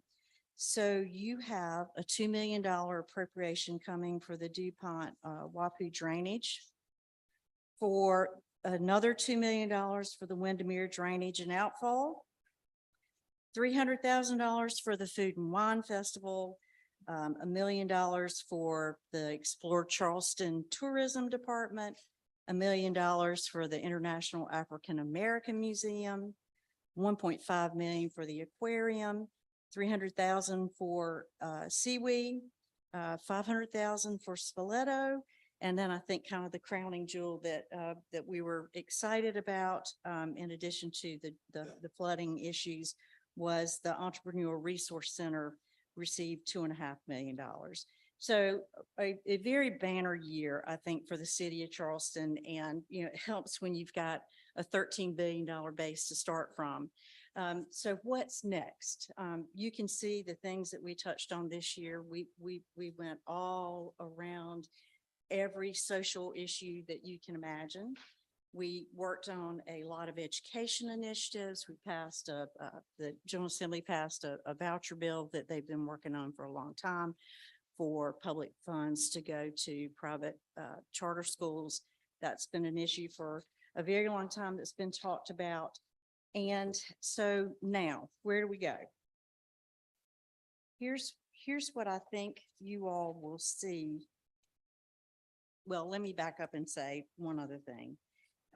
We did pass legislation this year also that allows municipal audits there that doesn't really impact y'all for some of the smaller municipalities. They'll be able to do that. I'm sorry, Ms. Johnson's gone. She was very helpful in helping us work through the workforce housing legislation that passed this year. Sort of the second year that we've been able to work on that. We also were able to preserve the city's rights on the bans. If you had already had zoning in place for vape shops, there was some legislation that lifted some of that. But if you had an existing ban, you're grandfathered. We passed some fentanyl legislation. We did bond reform, which I know the chief would have been so proud of if he were still with us today. It was one of his priorities. So for next year, and the short-term rental proviso that was in the budget was removed. There is a pending piece of legislation. We'll be dealing with that next year.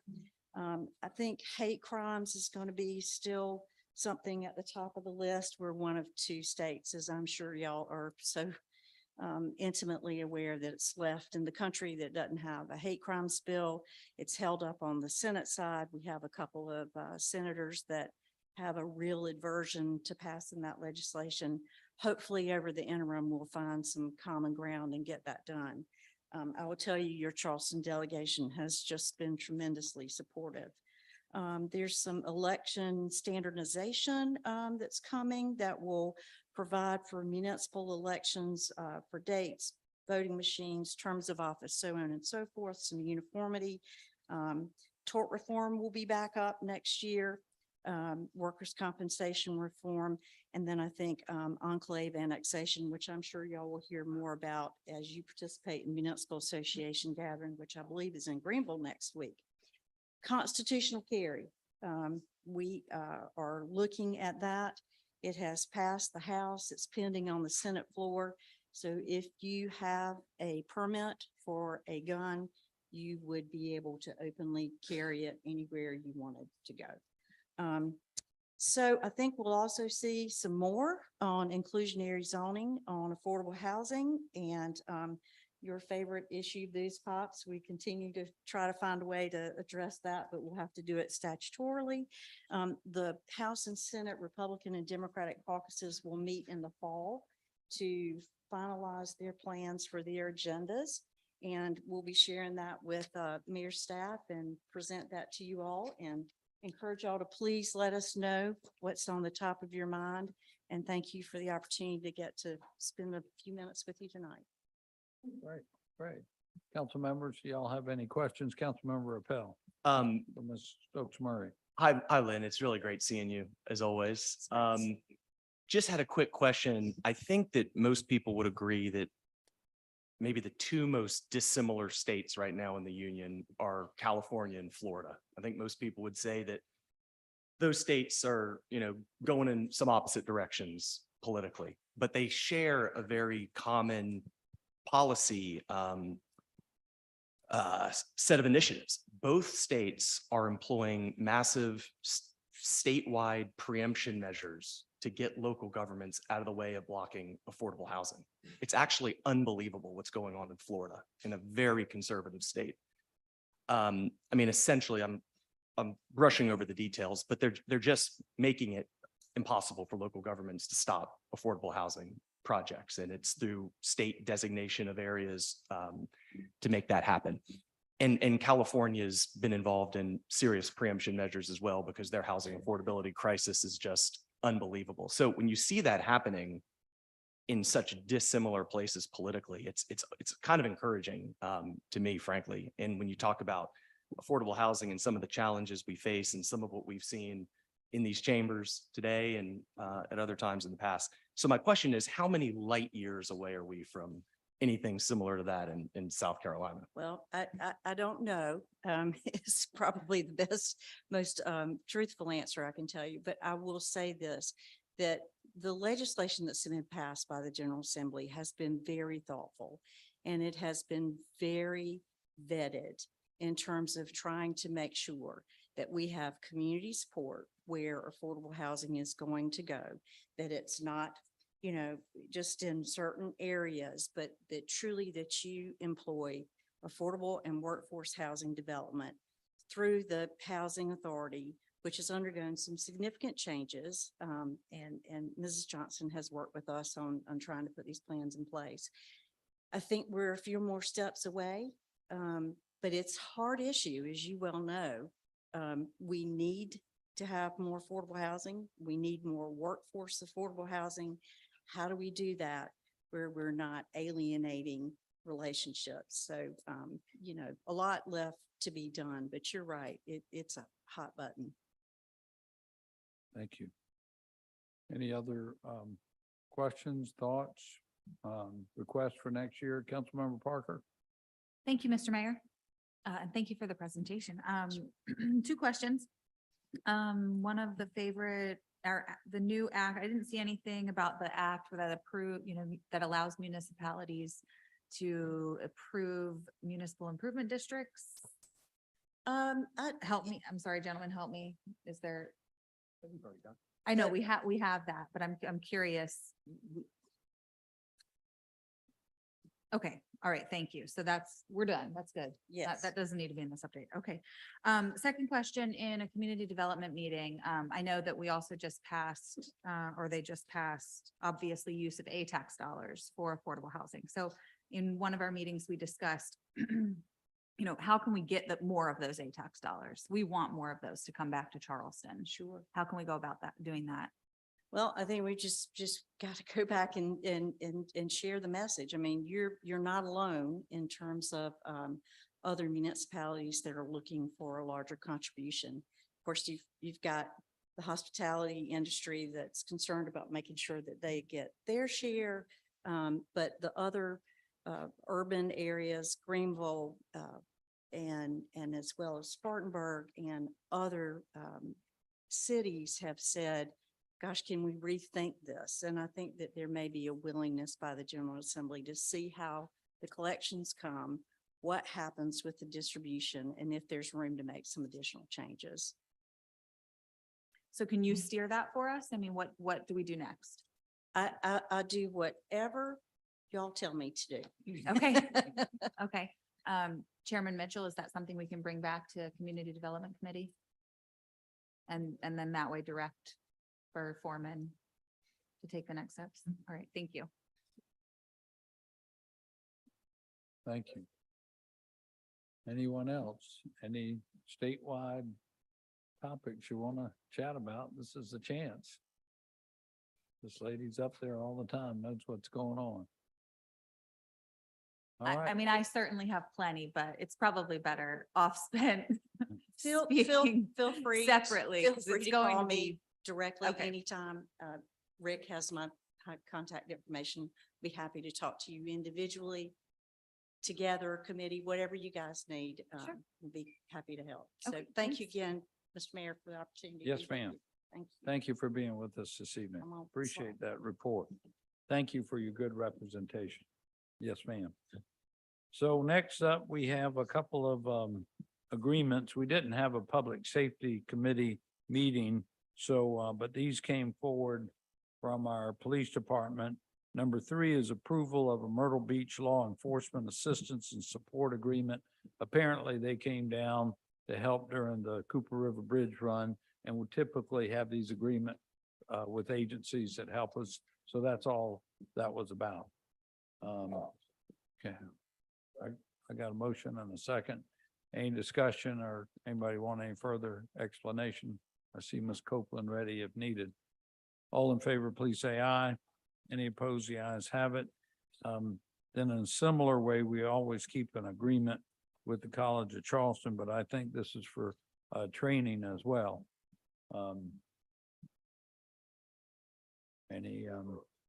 We got a motion to approve and a second. Any further questions? And Deputy Chief Thompson is here to address any questions as well. Councilmember Parker?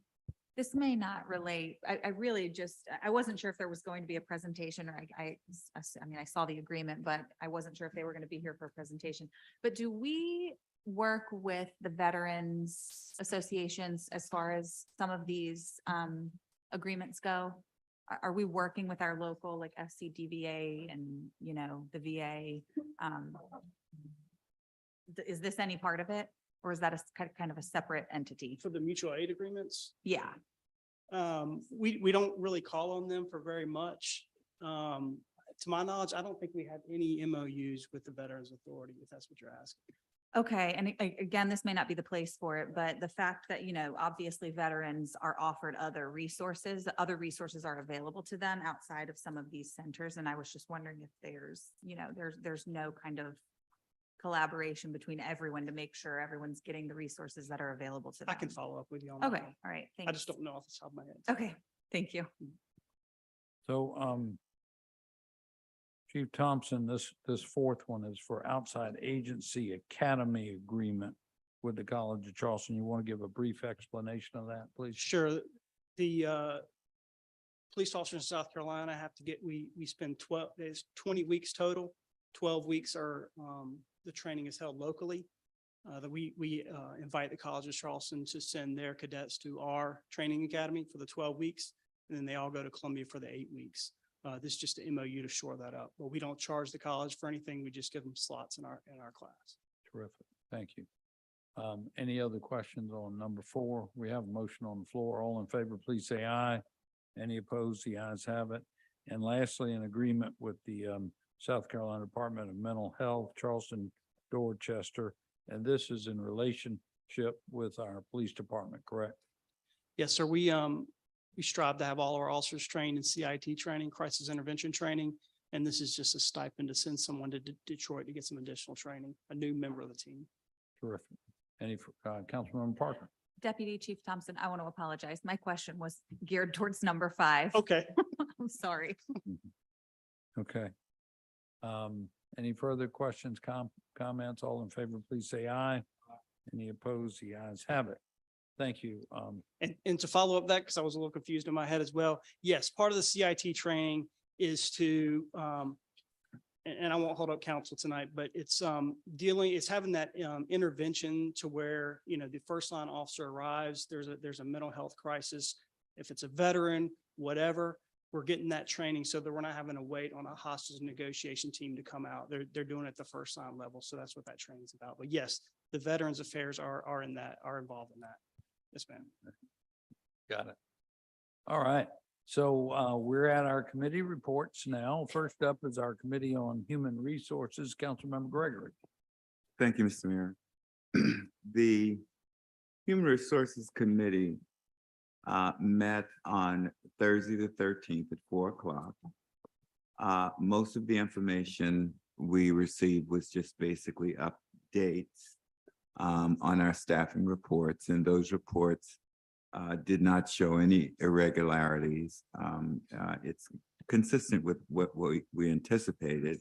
However, we're watching it very closely, and we really want to be able to determine whether or not the salary level increases are in fact making a difference, and if not, where do we go from there? We are looking at individual departments. We looked at the recreation department staffing and any vacancies thereof. There were some, but however, management is addressing them in any way they can so that we will not be reducing service to our constituents. We did go into executive session. We took no actions. There's nothing for you to vote on except to accept this as information. Thank you. All right. You want to at least have us accept your report As information, yes. as information. Any questions for Councilmember Gregory or for the HR report? All in favor of the report, please say aye. Aye. Any opposed? The ayes have it. Next up is our Committee on Public Works and Utilities, Councilmember Waring. Thank you, Mr. Mayor. Items that you see, actionable items that you see on the agenda passed unanimously with the changes to Barberry Woods and obviously MUSC, which pump station, which was already amended on Ways and Means, but I think it's important to mention it again. I will like to pull item I-2 out separately. I mean, I'm sorry, I-2-4, I'm sorry, Roman numeral. Yeah, thank you. Item 2C. Little lot, okay, all right. Now, there was another item that we put on the agenda. We spoke about it briefly at the last meeting about our stormwater fees and the inability to collect all of our stormwater fees. That discussion was held. Everybody on council knows that we are not collecting all the fees. We literally have certain people that look at their water bill. They'll pay the water bill, they'll pay the sewer bill, and they'll actually subtract the stormwater fee. Oh, yeah. CWS, a lot of them are business people, by the way. CWS does not have the statutory authority to say, if you pay your water bill and you pay your sewer bill, but not your stormwater fee, we can come and cut your water off or put a valve, stop valve on your sewer. We do it retroactively? Well, Councilmember Pell has a very good idea on that, certainly about getting a collection agency on those arrearages, and I think that should be part of this as well. So other cities have moved, when they had that problem, they moved to putting it on the property tax bill. Mount Pleasant's done it, North Charleston's done it, and this is the effort here for it to be done. Now, it's been estimated that we would collect as a city between 5, maybe 6 million more per year in those fees. Now, that's not, I don't even know how much you will get back from arrearages. But I asked Ms. Wharton yesterday, if we were to get another, 5, maybe 6 million in stormwater revenues, how much could that bond out from, I mean, I know it's just a rough estimate, but if we had cash flows of another 5 to 6 million, what kind of bonding capacity would that? So if we used every bit of that 5 million towards debt payment, 15 years, 4.5% interest, it's $53 million. So that's $53 million worth of additional drainage project, like Ms. Ethane Smalls, who has been a resident of East Oak Forest since 1978. Her flooding, she just got up to that microphone and said that her house flooded 7 times. And in this particular case, she's now gotten a letter, I'm sure she's probably not the only one, from FEMA, saying that they're not going to renew her flood insurance. And she loves her neighborhood. She doesn't like it. She loves her neighborhood. She doesn't want to move.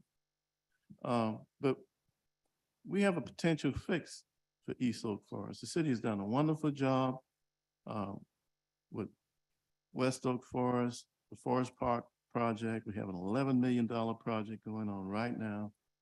Mr. Fountain is and team in this city is working on plans, hopefully soon for that we can work on the budget, this upcoming budget.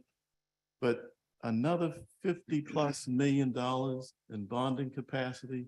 You realize how many smaller projects, larger projects that can be done. It takes us to another level. Now, we've been doing an outstanding job for the resources that we have.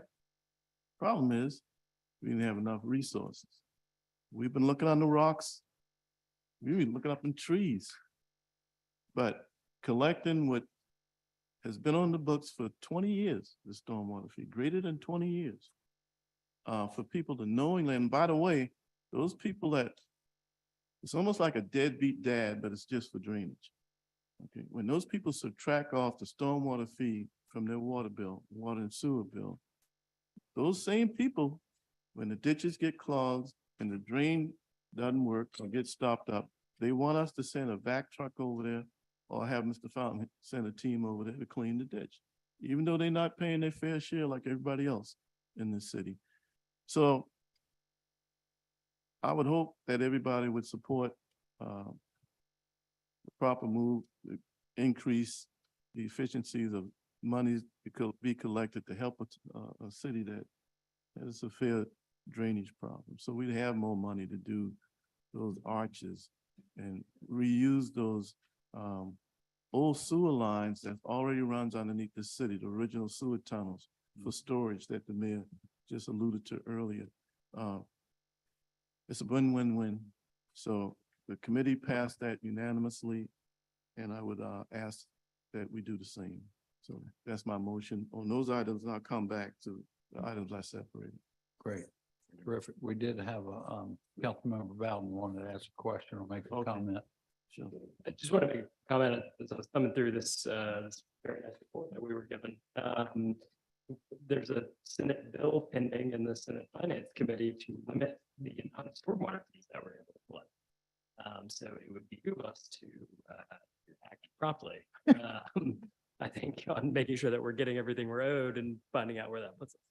Thank you so much for that observation, because I know I didn't see that, because I didn't get a chance to look through that report. So thank you, and thank you for the lobbyists for being here today. Mr. Chairman. Quick question. To accept the items that Councilmember Waring just noted in his report. I just had a question on one of the items.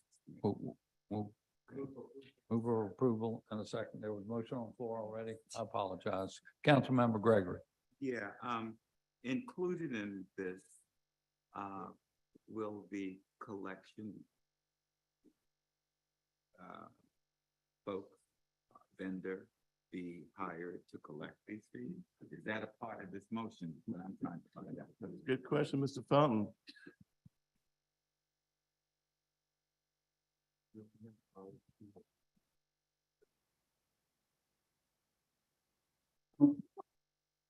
Thank you, Chairman. So this update was just letting the Public Works Utilities Committee know that we had completed the solicitation process. We now have three proposers. We're forming the selection committee, which should meet in a couple of weeks, to select a firm that will do the account management system, which would then let us consider what methodology we want to use with our own account management system to be able to do the revenue collection side of it.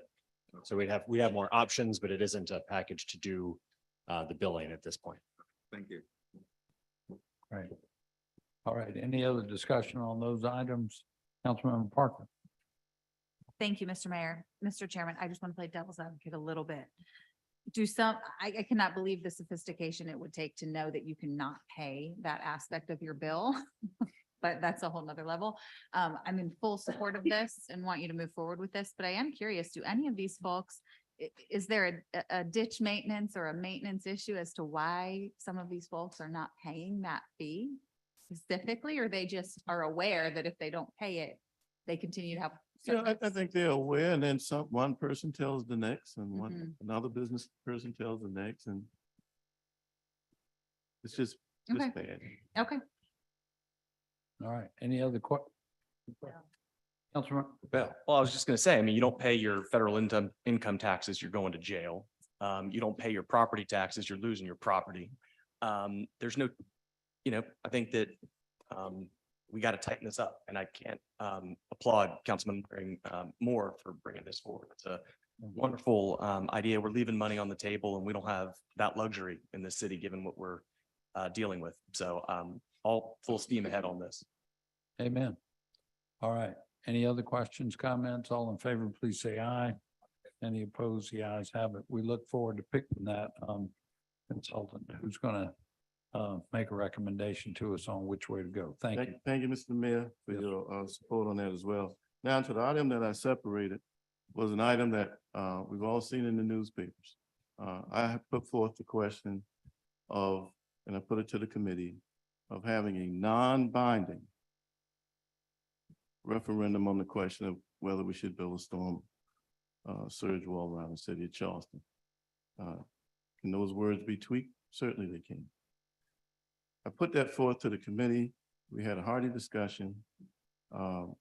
As chairman, I asked for a motion. Councilmember Shahid did move, but we couldn't get a second to the motion. I'm the presiding officer. I don't think it's appropriate for the presiding officer to second a motion to get it on the floor. So it comes to city council not having been voted on from in Public Works Committee. So my motion before all council members today is to put it on the floor to have a motion. Should we have a non-binding question on the ballot to have a yes or no? Should we build a storm surge wall around the city of Charleston? My reasoning for doing that, and if I can get a second for that, that's a motion. Second. My reasoning for doing that, and with all due respect, Mr. Mayor, it is not to try scuttle and kill the referendum. I mean, to kill the wall. That is not my reasoning in doing that. As a matter of fact, Ms. Spain is a wonderful example of a citizen that has gotten properly informed and involved that I respect highly. I wrote down the names of the people that, you know, the clerk said that, you know, wasn't against this idea. You know, I read the editorial where it's grotesque to even ask the question. I've heard the comments. People are ill-informed. They wouldn't know how to vote. They can vote for us. They can vote for the mayor. They can vote for all 12 of us. But they're not going to be able to have the intelligence or the intellect to vote on this. We have had a number of billion-dollar referendums in the county of Charleston that have proved to be successful. Ms. Wharton, could you come back to the microphone? Right now, the numbers are around 1.3 million. The city's responsibility is about 35% or so of that. That comes to, if you just do the simple math on that comes about $455 million. Our annual budget for this year, the current year we're in, is about what? Just south of 300 million. That's right. Okay. What is our remaining bonding capacity? Right now it's 116 million. Okay, we have 116 million. Now, our bonding capacity for the city of Charleston is based on the total assessed value of all properties in the city times basically 8%. Okay. We have remaining 100 and what? 16. 116 million. Our annual budget is south of 300 million. But our portion is going to come to, and if you believe these numbers, and I'm not trying to deflate anybody, but post-COVID construction numbers simply have gone through the roof. But let's say these numbers are spot on.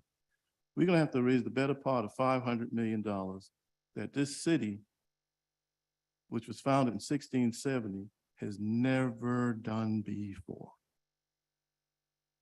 This county has done it a number of times, but it's only been done with a groundswell of support.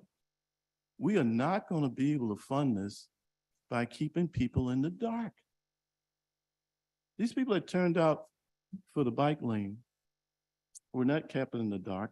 They found out in the last minute, and look at the turnout we had today. Areas west of this peninsula, West Ashley, James Island, Johns Island, have been left out of this process. Now you say you had some public comment and all of that. We have not reached out in a broad way the way we have reached out, in particular in the historic district. You know, political campaigns come and go, but people say we are one city. This is a stark example from an informational standpoint of second-class citizenship for people who live west of the peninsula. They should be involved. And let me tell you, being told no on a referendum in Charleston County is not a bad thing. And let me tell you why. Don't be afraid of that. And let me tell you why. And I can prove it to you. The school bond referendum, those who have some gray hair like me, there was a $350 million school bond referendum. Mr. Johnson, it failed. You were a part of that. It failed because the school named Burke High School, the superintendent, the chairman of the school district said, no new Burke. That was a signal to the African-American community that the money wasn't going to be spent fairly. No new St. John's High School. That was a signal to the people on Johns Island, we're not going to be treated fairly. Our kids going to be bussed off the island and taken to a West Ashley school. They wanted a school in their community. That referendum failed.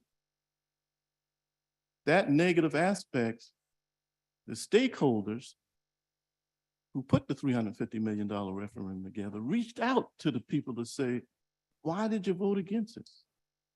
And guess what? They told them. When the second referendum came back, guess what? There was a new Burke, there was a new St. John's, and we had a deficit for the school at West Ashley, $8 million, what is now West Ashley High. Those things were fully funded and the referendum passed big time. When you leave communities out and you have a complicated problem to solve and you do not solve that problem and your approach is not diverse, and I'm not just talking racially, and it's not diverse, you'll never solve the problem. I believe in sea level rise. I believe in the existential threat to the peninsula, but we have not been inclusive. When it comes to Charleston County half-cent sale, thank you, Ms.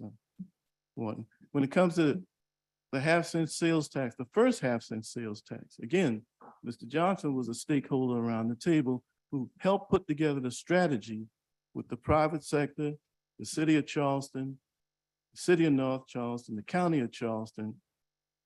That first, it was for roads and bridges. We needed money to replace the Cooper River bridges, which we now have a lot of pride in the Ravenel Bridge.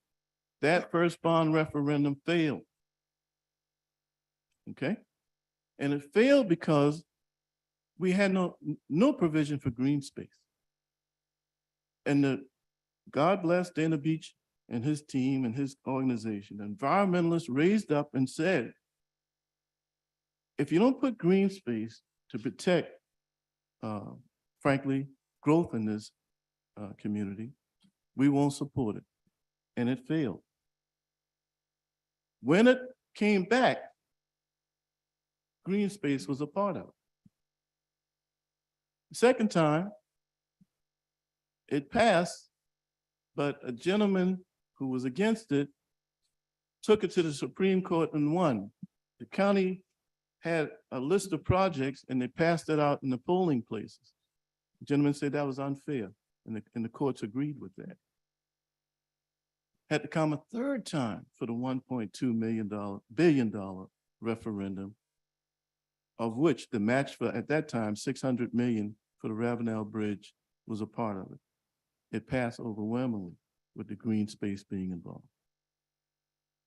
The third $1 billion funding source was about, I don't know, 5-6 years ago for the $2.4 billion half-cent real sales tax.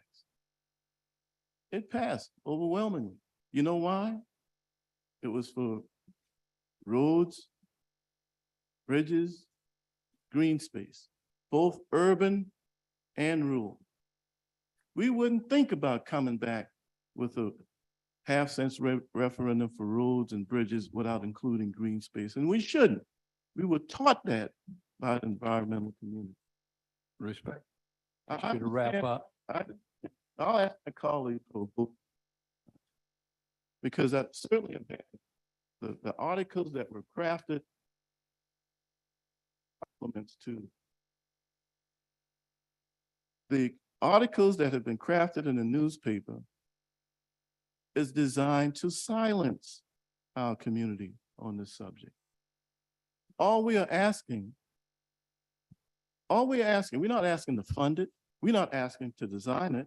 And one of the comments here today, Ms. Spain, with all due respect, we're going through the pre-construction design. We're gonna design something without asking the majority of the community. We're gonna go ahead and design it. And then after it gets designed, then we'll come back and I guess ask the community how they feel about it. But let me say this.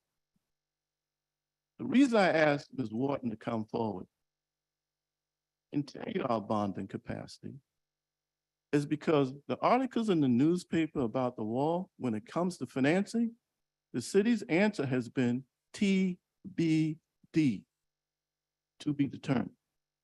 It's been going on for years. And the reason that's been going on is because we don't have a funding mechanism for our local match.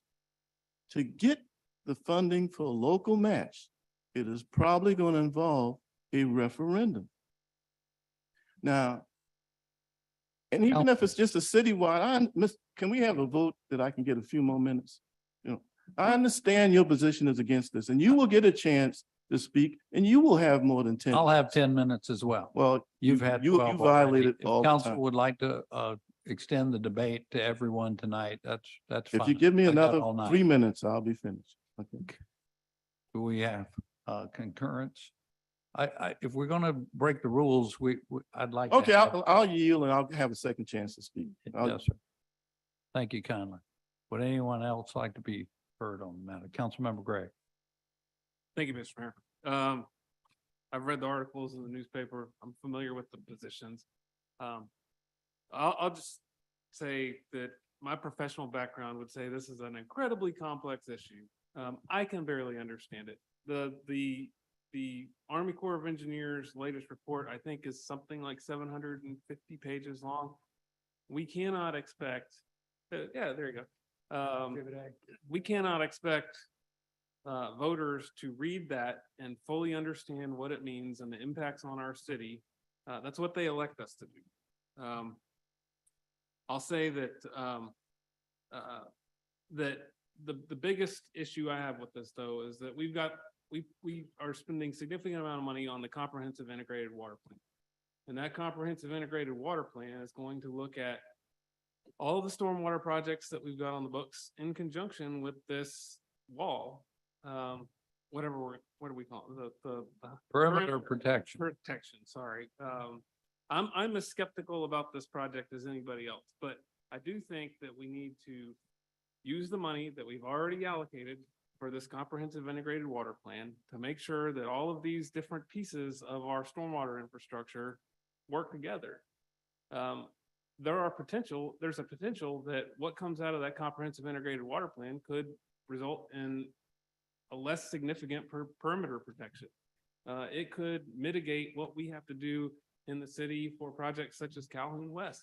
So we don't understand any of that yet. We don't, and despite what the Army Corps of Engineers says is $1.3 billion, I'm gonna rip the Band-Aid off. They don't know. Nobody knows what this is gonna cost yet. So I don't understand. I don't see how we can go put this on a referendum right now, not knowing how much it costs, not knowing what it's gonna look like, not knowing how it's gonna work with all of our other infrastructure. I know this is frustrating to a lot of people that we have to design something before we, or spend a lot of money on it before we fully understand it and before we can come up with costs, but that's unfortunately how big infrastructure projects work. I really think that we need to give this process time to work. And I think putting this on a ballot in November is a little too early.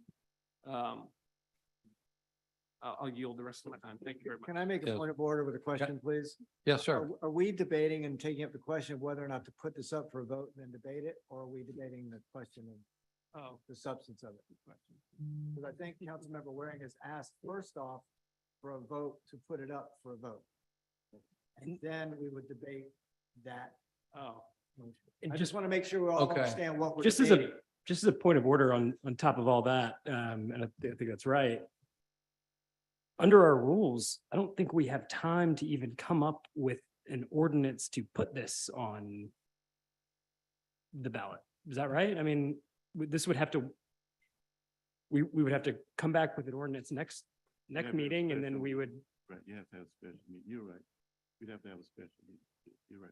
I mean, we could debate this all night, but to what end? We won't debate it. Right.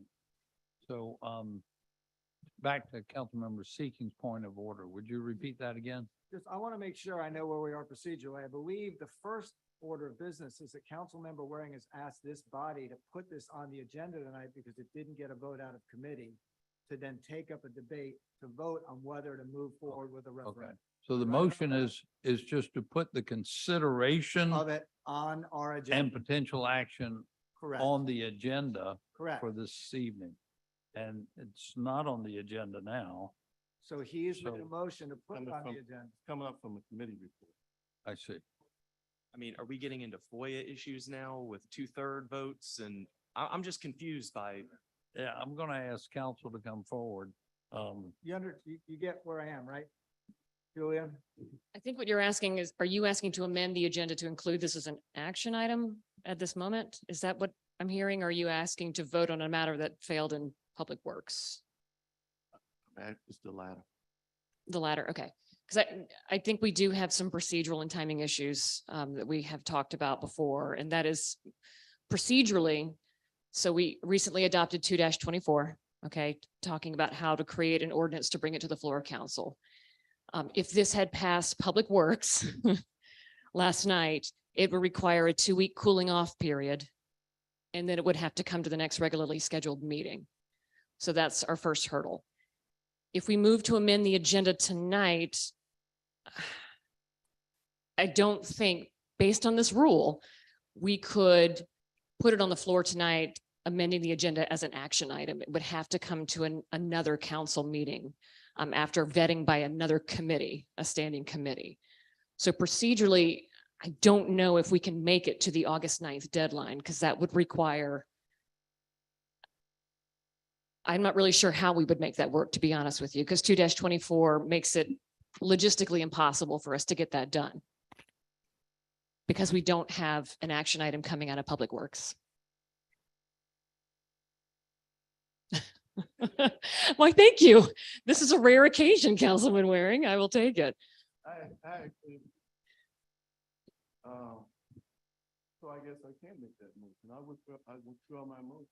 Okay. But. No, but. Yes, sir. This conversation needs to continue, not tonight. It needs to continue, and I'll tell you why. Because people, West Ashley, James Allen, Johns Allen, Mr. Mayor, and council, has been unfairly kept out of this discussion. That needs to change. It needs to change beyond November. And I'll tell you why. It's my firm belief that our match is going to require a referendum, whether it's a city referendum or whether we are bold enough to go to the county and include the county. Because I got to tell you, water recognizes no jurisdiction. When that stormwater surge comes, I hope it doesn't, but we have another major hurricane like Hugo. Hugo created devastation, unbiased. Everybody got it. I was here. So our process of informing our citizenry on this largest infrastructure project in the history of Charleston,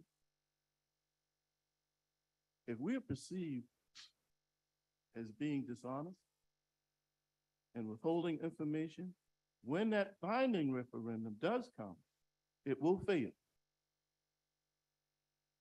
It will fail. And the process, Ms. Green, Ms. Bean, I'm sorry, that we have done very good on the peninsula with.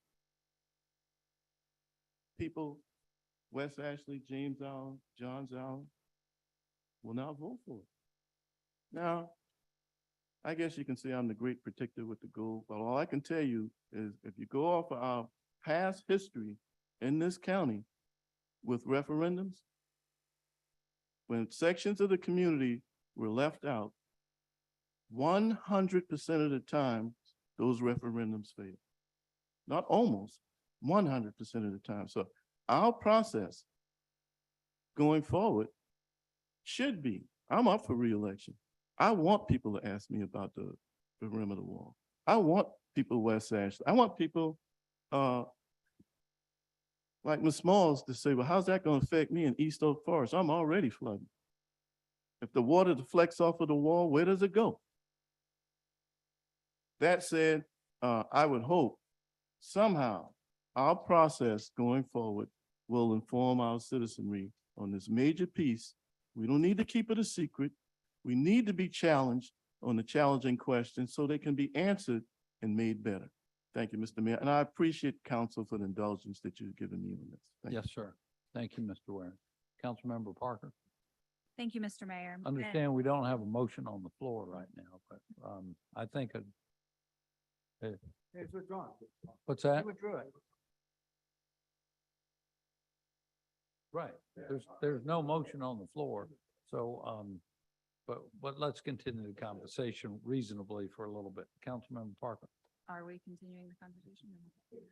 Yes? All right. I'm blown away by, I can't believe that asking a question created this much. It's mind blowing to me that putting a question out there to see what this body or what our constituents thought could cause this much. You used the right word, grotesque. And what I read, I can't believe I'm quoting the Post and Courier right now. The main problem isn't the grotesque prematurity of such a question.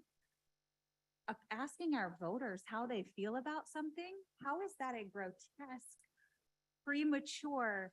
It blows my mind. I mean, we just did this, okay? Transparency, data. We want to pride ourselves and call us the city that we want to be transparent. We're a data-driven city. I'm curious how a question asking our voters, free-thinking adult individuals, a question about something that they might not have every single detail. They're not an engineer. I'm not an engineer. I don't know the whole plan. I don't know what's going on with Army Corps and all this. But to think that a voter can't give a yes or no answer to that and give us some data to go off of when we make decisions in this room blows my mind. How is that grotesque prematurity of such a question? Blows my mind. We talk all the time, data. This is just another tool in the tool belt, right? Getting data from our constituents, whether we all know we're going to continue this conversation. We all know it. So whether that question comes back as a no, doesn't mean something's done and we're not talking about it anymore. And to think that, to make voters think that, to make constituents think that, for a journalism to make people think that is absurd. It blows my mind. Councilmember Waring, I'm glad you asked the question. I think it's a fair question for our voters to look at, consider, and all it does is highlight what we are discussing in this room. I guarantee you some people on James Island don't even know that we're considering a seawall. I guarantee it. So if they saw that on the ballot, they'd start asking questions, and that's what we want them to do. And that's transparent government. I'm not going to quote the Post and Courier anymore because that article was, but that is what democracy is. Okay. Transparent government, asking our constituents what they want. My final, really, this is truly a question. What is the PED phase going to cost the city? Do we have an approximate number? What's the next step? 17 million. So is it not fair to ask our constituents, do you want me, I represent you on James Island, to talk about spending $17 million? Fair question. That's it. I think that's a very fair question. And Very fair question. Okay, real quick to that, Absolutely. Ross, And- to and- that, Councilmember Appel. We can change the wording. I mean, I agree that the wording could be adjusted, not should we build a wall, yes or no? I mean, should we put that on the federal ballot as well? I mean, we can reword that, you know, to say, hey, should we continue? You had a great point in Public Works. You sure did. Thank I'll give you that one tonight. you. But the wording, should we continue on? Should we continue the process of discussing a seawall? I think is a very fair question to ask constituents. Will that make something dead in the water? I don't think so. I don't think so. I think it's a tool in the tool belt. So thank you. Thank you. Councilmember Gregory. Yeah, and even after we spend the $17 million, we still can say no. Absolutely. What I wanted to get at is timing there. How all this time it would take for us to get from point A to point B. Well, I think the governor of Pennsylvania showed us that you can short circuit things if you want to get things done. Anytime you can build and replace that road in 2 weeks, something that they said that there would take months to do. And here we are talking about a procedure that we as a council, if we wanted to move forward, can change that as well. I just wanted that as the recommendation to me. That's all. I mean, timing to me, that's not an issue. We want to change it, we can. Let's just be clear. Whatever 224 says, we can change it. But again, I just, thank you, Mr. Mayor. Thank you. So, Councilmember Appel? Yeah, this will be an abbreviated version of my remarks from last night. There's going to be 3 council members that represent downtown when it's time to take serious votes on this issue. If this is not a smart plan that's inclusive, that engages the community, that has pieces in it comprehensively for West Ashley, for James Island, for Daniel Island, it has no prayer of passing. I said this last night, I'll say it again. Councilman Waring taught me very early on in this job. It takes 7 to get things done. I've had to learn that recently on some issues, and that's going to be the case moving forward. And so the burden is on the folks that are in favor of this plan to do exactly what you talked about. I agree 100%. Something of this magnitude takes not only collaboration amongst all of us in the city as a whole, but the county.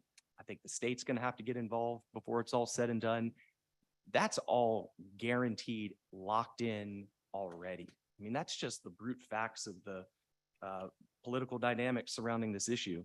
And, we've all got concerns about this project. I mean, if you talk about a seawall and you think of some enormous blast shield around the peninsula,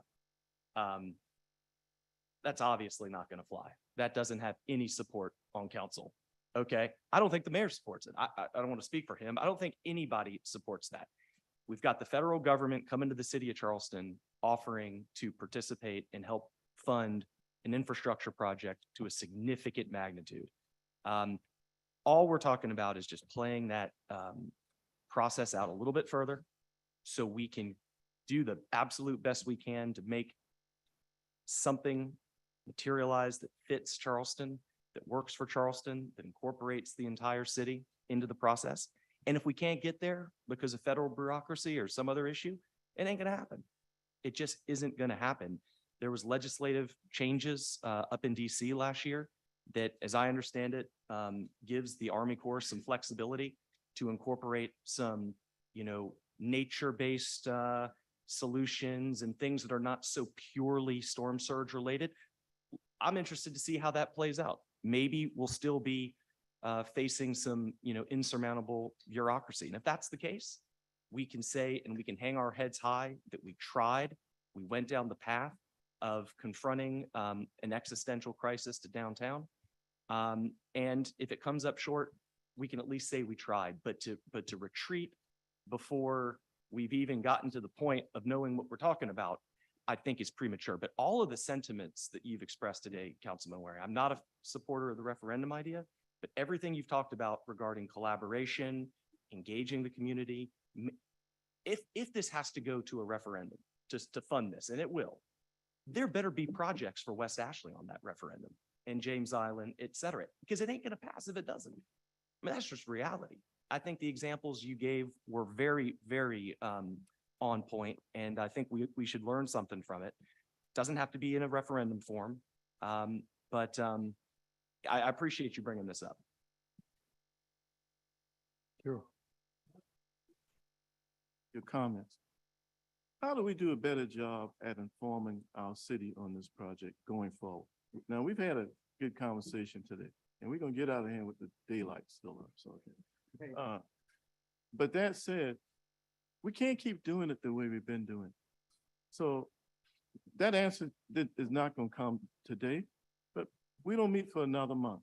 We should have a different strategy than the one currently employed to simply inform the areas, the majority of the population that's not on this peninsula, okay? And also to engage other stakeholders like the CEO roundtable, like the county council, like the delegation, Charleston County Legislative Delegation. We're not doing that, and we should. So the mayor and all the nice brains around this table, which I respect highly, hopefully we can come back with a better process informing people going forward. Thank you. Councilmember So thank you, Stuckey. Mayor. I've had this gone through. I had a lot more to say than I'm going to say right now. As one of the potential or future gang of three, the remaining peninsula representatives going forward.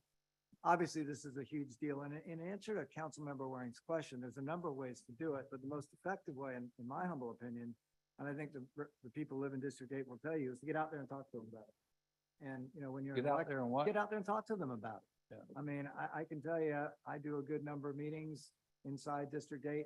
This subject comes up every single time. People are aware of it. I get it. The further you get away from the peninsula, not so much, but it's election season. Get out there. Let's find out where the candidates are on this issue, what they want to see with this, how they all want it to shape up.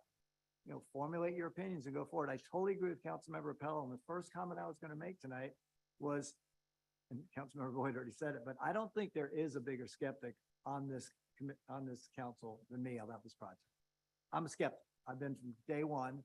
And unless there's some significant changes to what's been produced to us so far, it's not going to get a single vote around this table. And look, the only thing that saved it from even being subject to us talking about tonight is that guy back there, Dale Morris. We hired him as the resiliency director, and he's been out there sort of beating the bushes up in Washington and with local delegations to see if the Army Corps can become more flexible. Because I can tell you, if you haven't read what's been produced so far to us, which is right here in paper, shame I printed it, but I did.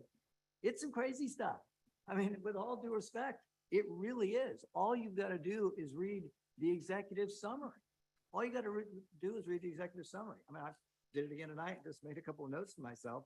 I mean, what they're going to build is a storm surge protection device that on land would be a T-wall. There's pictures, and in the marsh is going to be a combo wall. There's pictures, and if you don't want their pictures, you can go see them in New Orleans and other places. And they talk about the alignment, right? What's the alignment? The alignment is where this wall is actually going to be placed. The way it is aligned right now, and I know I can see Dale back there wanting to jump up, and I know there's some promises it's going to change, but all we've got published in front of us right now to take to our constituents, Dale, and this is true, is this document. This is what's out there right now. And I know there's going to be some negotiation, all that, but all we know right now is what's been given in front of us. And the alignment tells you that it's going to crisscross a number of roads and have up to 83 gates. They'll only close when storm surges are coming at us. Just read it. Now, look, if it doesn't change, it ain't going anywhere. If it does change and includes a number of things that I think that we all can agree on, I mean, simple stuff, right? We need an agreed upon alignment. We need to know where it's going to go, right? Who's going to design it, right? If it's the Army Corps, they've already told us what it looks like. That's not flying. What's going to be designed? Is it something that will be truly multi-protection? So will it do many things, right? Will it have a negative effect on our bond rating, right? We got to think about that. We got to think about that. Are we gonna have an MOU with the county, with the state, with the feds on how we fund it? That's all gonna have to come to us long before I think we ever vote for this. And it's in my notes, and I've talked to people in District 8 about it.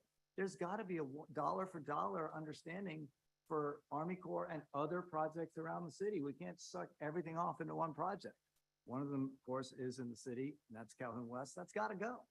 Got to happen. And we got to complete that water management study. So what we have right now, go out and tell your people, is this. Will it change? There's promises of it. Is the Army Corps going to be more flexible? They say they are, but the proof ultimately is what comes back to us for a vote. And there's a long way to go. And I'm hoping that we can shorten that. And if anyone from the Army Corps is listening, if if Congresswoman Mace is listening, anyone from our Senate delegation, we need this to move in one way or the other, because it is, remember, it's 3 by 3 by 3. What's the first 3 stand for? 3 years. Right, 3 years. How many years are we into this? 4. 5. 5. What's the second 3 stand for? $3 3 million. million, right? Who knows where we are because we're not spending that much. And the last is 3 levels of review. We don't get to see that review. So we're 5 years into a 3-year process just to get something back to us to consider. It's mind numbing is what it is. There's lots of words, but I think to get back to Councilmember Waring's really big point is education. Get out there and talk to your constituents about it. If you've got an election, talk about them, tell where you stand. I mean, I don't think Susan Lyons has any question about where I stand. She's heard it plenty. She's one of my constituents. And, let's see where it all goes. But there's a long way to go before you get 7 votes around this table to go build a wall around the peninsula of Charleston for somewhere around $3 billion or more. So we don't have a motion on the No, floor. we don't, but I just, And so, could I respectfully suggest that in August, I'd like to have, a designated, portion of the agenda with a full update and report from Dale Morris, just as a start. And if y'all will allow me just a few minutes, not long, I won't even take 10. I did want to, and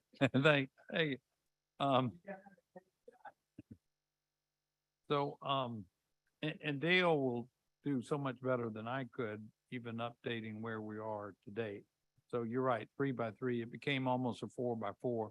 By the way, all those dollars were spent by the federal government, none by the city of Charleston, but the feasibility study is over. It's ended.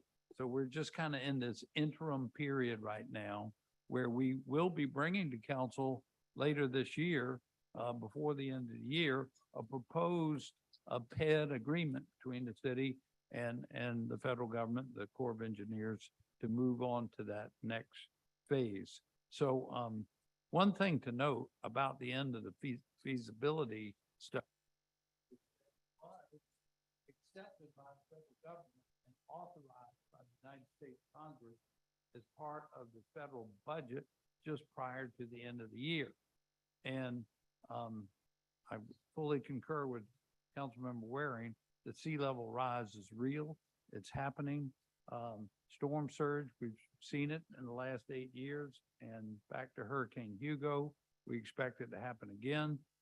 Extreme weather is on the increase, not just here, but you see it all over the world. It's kind of crazy. Yes, we're doing a water plan, a comprehensive water plan that's looking at all parts of the city, not just the peninsula. But this proposed project is to protect the peninsula specifically. So with that authorization, however, and I know the 35% is going to be hard to stomach at if we ever get there, but the 65% is notable in that with the authorization, we have the opportunity, if all this will work out with a good design that's acceptable to everybody, to garner $830 million federal dollars to help us with protection of the city for generations to come. And that's an opportunity at this point. It's not a done deal at all. But to me, it's an opportunity that we should at least pursue and investigate. If we got that kind of resource, I don't know where else we would get it from. We should fully explore it. That's what the authorization did. And this may be dissecting a little bit more than you'd like right now. But you know, even the plan as brought forward so far, suggested there be 4 phases. And the first phase is the Ashley Riverside. And importantly, per Dr. Cole's letter to us today, it would protect the hospital district, which is so critical to our community, right? And for, I guess, by history of how it developed and was filled, that the west side of the city is most vulnerable. Even though it's on the back side of the harbor and all like that, it floods first. So we could even get to a point down the road, if we got to PED and a good design on phase 1, and we really felt that that was the important thing to do for our city, we could do phase 1 and quit. That we don't need to do the rest of it. You know, a future council could decide that, you know, but you think about how important the whole west edge of the city is, and beyond the Coast Guard station, it's just wide open, vulnerable, right? And remind everybody that we had a thorough all hazards vulnerability study done just a couple of years ago. And the number one risk that this city is exposed to is storm surge. Number one risk for the city of Charleston is storm surge. So, you know, we got a long way to go. We got to even get to PED. And for me to vote for an agreement with the Corps, I got to make sure those issues that Councilmember Seekins brought up, what's it going to look like? Who's going to design it? We feel like we're making progress with the Corps on all those issues in our negotiation. Will it address all flood risk? It must address all flood risk, or it's just not worth us doing.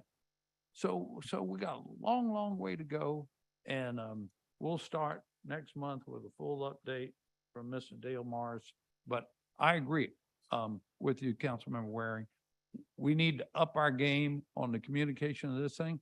I talk about it every group I go in front of. I'm talking about it. I can assure you of that. I mean, we've been talking with a few consulting groups about helping us on the outside to do public engagement on this issue alone. And you know, staff is sometimes so got so many chores to do to effectively do that. We may need some outside help. Dale Morris is a one-man machine now, and he goes anywhere he's asked to.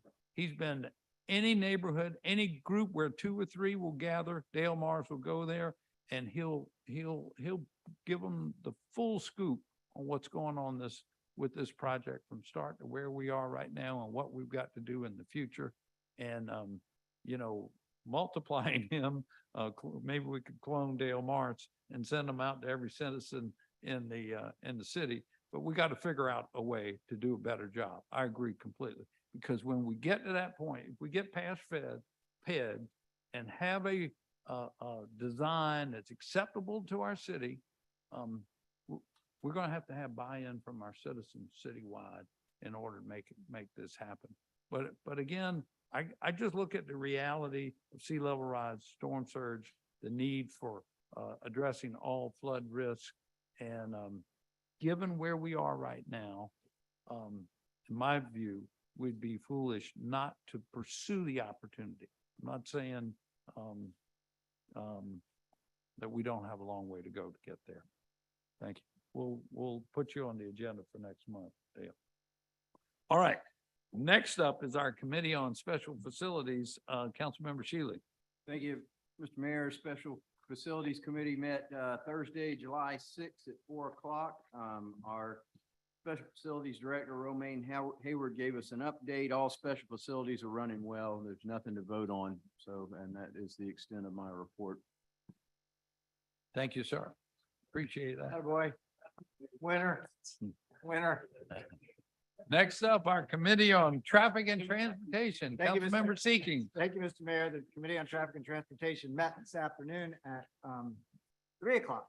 And what I'd like to do, if you all don't mind, is take up items 2, 3, and 4 first, which were traffic calming requests in 2 places of the city, and one was a certificate of public convenience for a limo. All of those passed unanimously, and I would ask for city council's approval for those 3 items. Any discussion?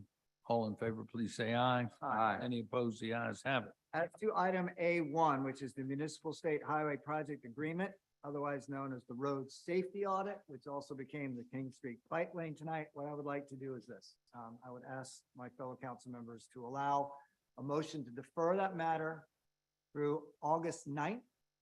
We will schedule a traffic and transportation meeting on the 9th with an hour of public comment. That will be in advance of our next city council meeting. I would ask our good friends from the DOT, and by the way, thank you for coming here tonight. And they're still here, by the way. They're still here, by the way. And I don't want you all to lose that they're still here. That means they're interested and we're interested, okay? So they're still here. I would ask them to communicate through our T&T department, whatever further information they have about this road safety audit based on where we are right now, what they've heard tonight, what they're thinking. And we will take it up on the 9th and see if we can't somehow move it forward. And the reason I'm asking for this, rather than trying to either force a vote or just punt it, is because we are talking about safety. And there's a lot of parts of this audit that we need to get moving on quickly. And without the municipal agreement, we can't get there. So I don't want to delay this too much longer if we can avoid it, but I think the concerns that have been raised tonight are legit. And the most legit is public input, and we're going to do that. We're going to do it with as much information as we can get you. And you're going to come back to us with as thoughtful a process and comments as you can, like you did tonight, by the way. Yeah. And if this motion carries, we'll see you on the 9th, 3 o'clock for an hour-and-a-half meeting with an hour of public comment. So that's my motion, is to defer with a meeting on the 9th with T&T with an hour of public comment. I'll second that motion. Oh, you did all I've right. never had a motion seconded so fast in my life. All right. Any discussion on that? All in favor, please say aye. Aye. Any opposed? The ayes have it. That concludes my report, Mr. Mayor. All And right. thank you all, by the way. Thank you, everybody, for being here. Thank you. Next up is our Committee on Ways and Means, Councilmember Gregory.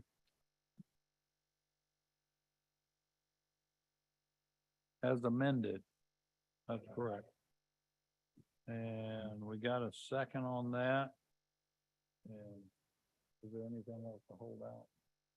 And the amendment includes the deferral of the 2 annexations, Doncaster Drive and Swallow Drive. Correct. All right, just making clear we were covering that base. Any discussion at all? All in favor, please say aye. Any opposed? The ayes have it. So next up is our bills for second reading. We have 27 of those, but I think there's a call for deferral on which item? Number 1 is being deferred by the applicant, but it came in after the agenda. So I would entertain a motion to defer number 1. Through 27 together. Hold on Yeah. just a minute. Right now, I'm entertaining a motion to defer number 1. Second. Second. All right. Any discussion? All in favor, please say aye. Aye. Any opposed? The ayes have it. Now, number 2, Councilmember Brady, what was your motion? I was gonna move that we take 2 through 27 together as amended, as noted on the agenda. Okay. 2 through 27? That should be the rest of them, yes, sir. Okay. All right. And we got a second to do that. I don't think we need to take them up separately, but I need to recuse myself on number 3 and 4. All right. Councilmember Shealy? I need to recuse myself on 4 for the same reason we did on the first reading. So. Yes, exactly. Number 15 is as amended, correct? All right. Mr. Mayor, can I just very briefly, because you've recused yourself on 3 and 4, Councilmember Schuler, just very briefly, because I know someone came to speak tonight on 3 and 4. there was some questions and requirements put on the applicant by this council in my absence last month, which by the way, was the first absence I've had voluntarily in 14 years. They were met by the applicant. The applicant did in fact meet with the homeowners association. So to the extent there's any, excuse me, I have the floor. To the extent there's any questions about that, please let me know. But anyway, I just want to make sure that was in the record. All right. Any, Councilmember Gregory? And most of the questions were mine, and I did receive a call from them verifying that they did talk to the folks that I mentioned that they should talk to, including the public housing community. And they have called and told me that they did, and they got a nod to move forward. So we have a motion on the floor to accept items 2 through 27 with Councilmember Shealy and myself recusing on item 3 and 4. I think they're related, Councilmember Shealy. And then number 15 is as amended. Any further questions or discussion? All in favor, please say aye. Aye. Any opposed? The ayes have it. Now for third reading and ratification with the same notes for recusals and for a number 15 being as amended. Any questions? All in favor, please say aye.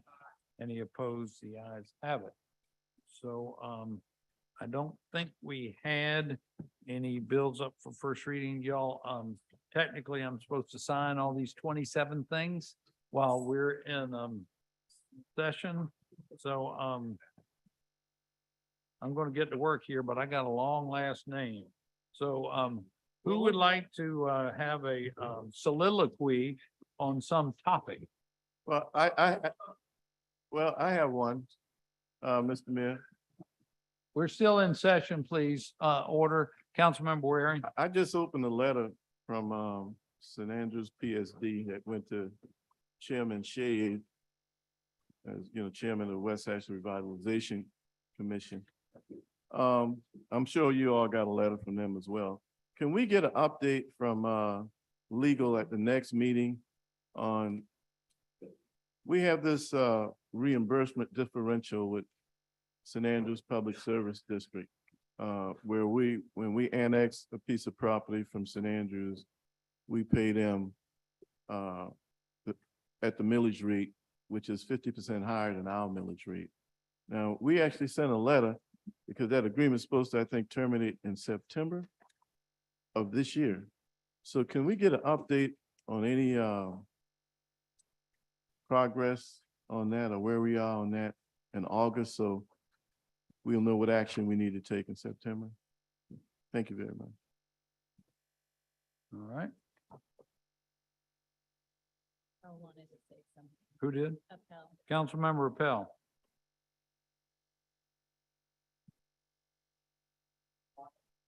Yes, sir.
All right.